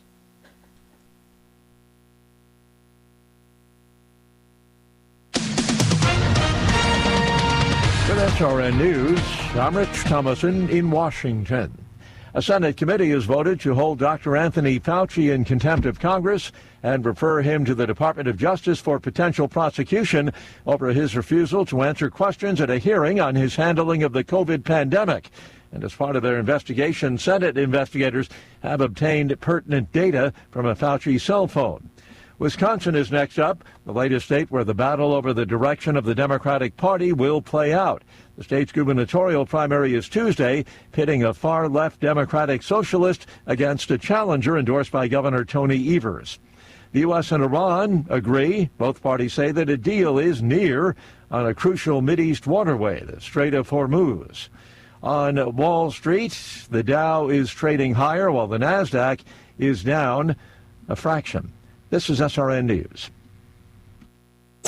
Turn up your radio. Here's the Sean Hannity Morning Minute.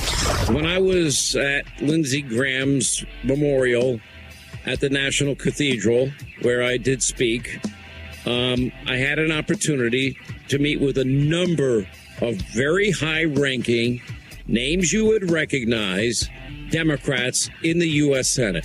And we had private conversations. They were off the record, and I will respect my promise to keep it off the record in terms of who they are, what they said. But I am telling you, they see nothing but danger in this movement.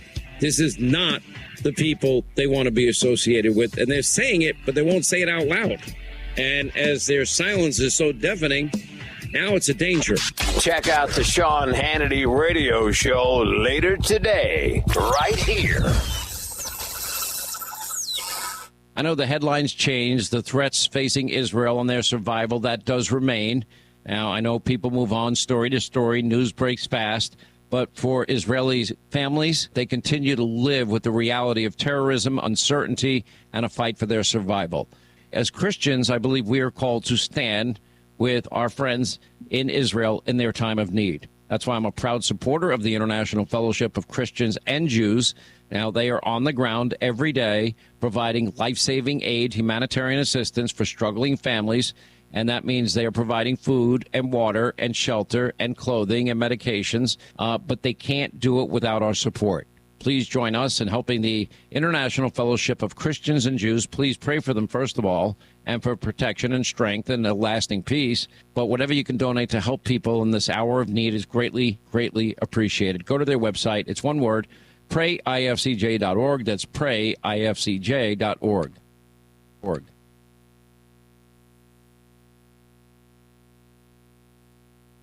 I'm meteorologist Steve Hamilton with your Pecos Valley weather. Low rain chances and hot temperatures all the way through the weekend. High pressure is in charge of the weather pattern for a while. Sunny today, going up to about 100.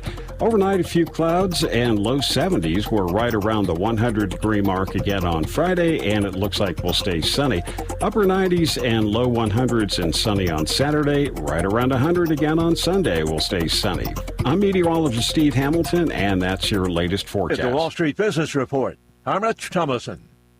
Nintendo's first quarter profit surged 53.5%, driven by the success of the Super Mario movie and strong demand for the Switch 2 console. The company reported a profit of $933 million April through June, compared to $608 million a year ago. However, quarterly sales dipped 9.5% to $3.3 billion.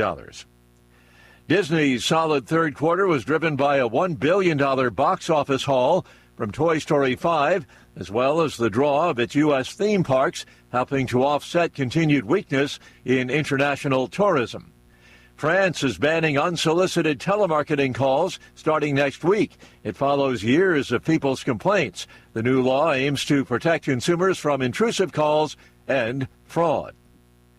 For the Wall Street Business Report, I'm Rich Thomason. This is a nasty little termite.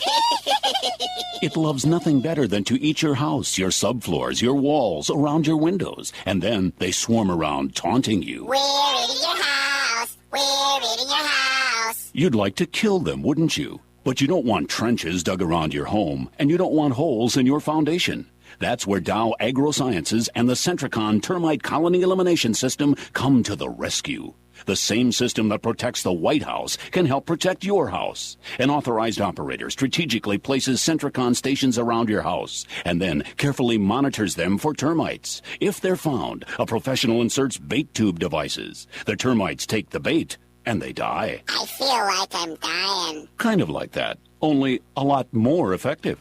In fact, Centricon is proven to eliminate the termite colony. Termites are gone with Centricon. No more colony, no more problem. Visit Centricon.com. Call Bob Reed Pest Control today for all of Southeast New Mexico. 575-623-5344. Wesley Financial Group is not a law firm. Do you feel embarrassed, trapped, maybe even ashamed just because you own a timeshare? Well, I'm here to tell you you're not alone. Chuck McDowell here, the timeshare cancellation guy. I get over 3,000 complaints a week from all kinds of folks that feel the same way you do. Honest people, teachers, veterans, grandparents, all losing sleep over a timeshare they can't get rid of. That's why 15 years ago, I founded Wesley Financial Group to help people take their lives back. Today, I run Wesley with my two sons, a real family business, treating every client and every employee like we would want our own family to be treated. That mindset has helped us cancel over 50,000 timeshares from people just like you. So if you're stuck in a timeshare, give us a call. Let our family help your family. Call Wesley now for your free timeshare exit kit. 800-330-6363. That's 800-330-6363. 800-330-6363. Roswell's home for talk radio is 106.5 FM, KEND Roswell.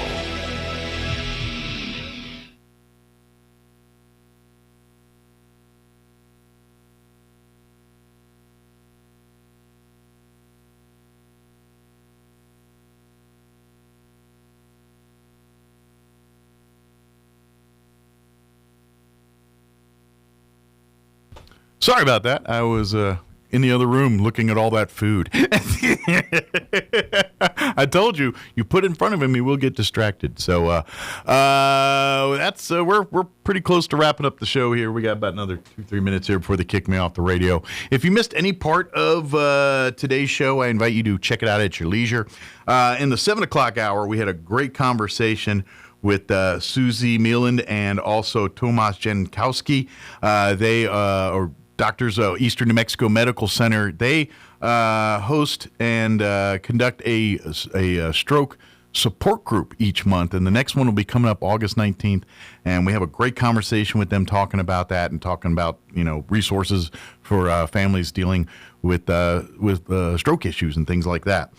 In the 8 o'clock hour, we replayed our interview we had yesterday with John Amistad talking old Lincoln days and Last Escape of Billy the Kid. That is happening this weekend, tomorrow, actually starting tomorrow, and going through the weekend in beautiful Lincoln, New Mexico. And then now be mindful for you folks to go every year and all that.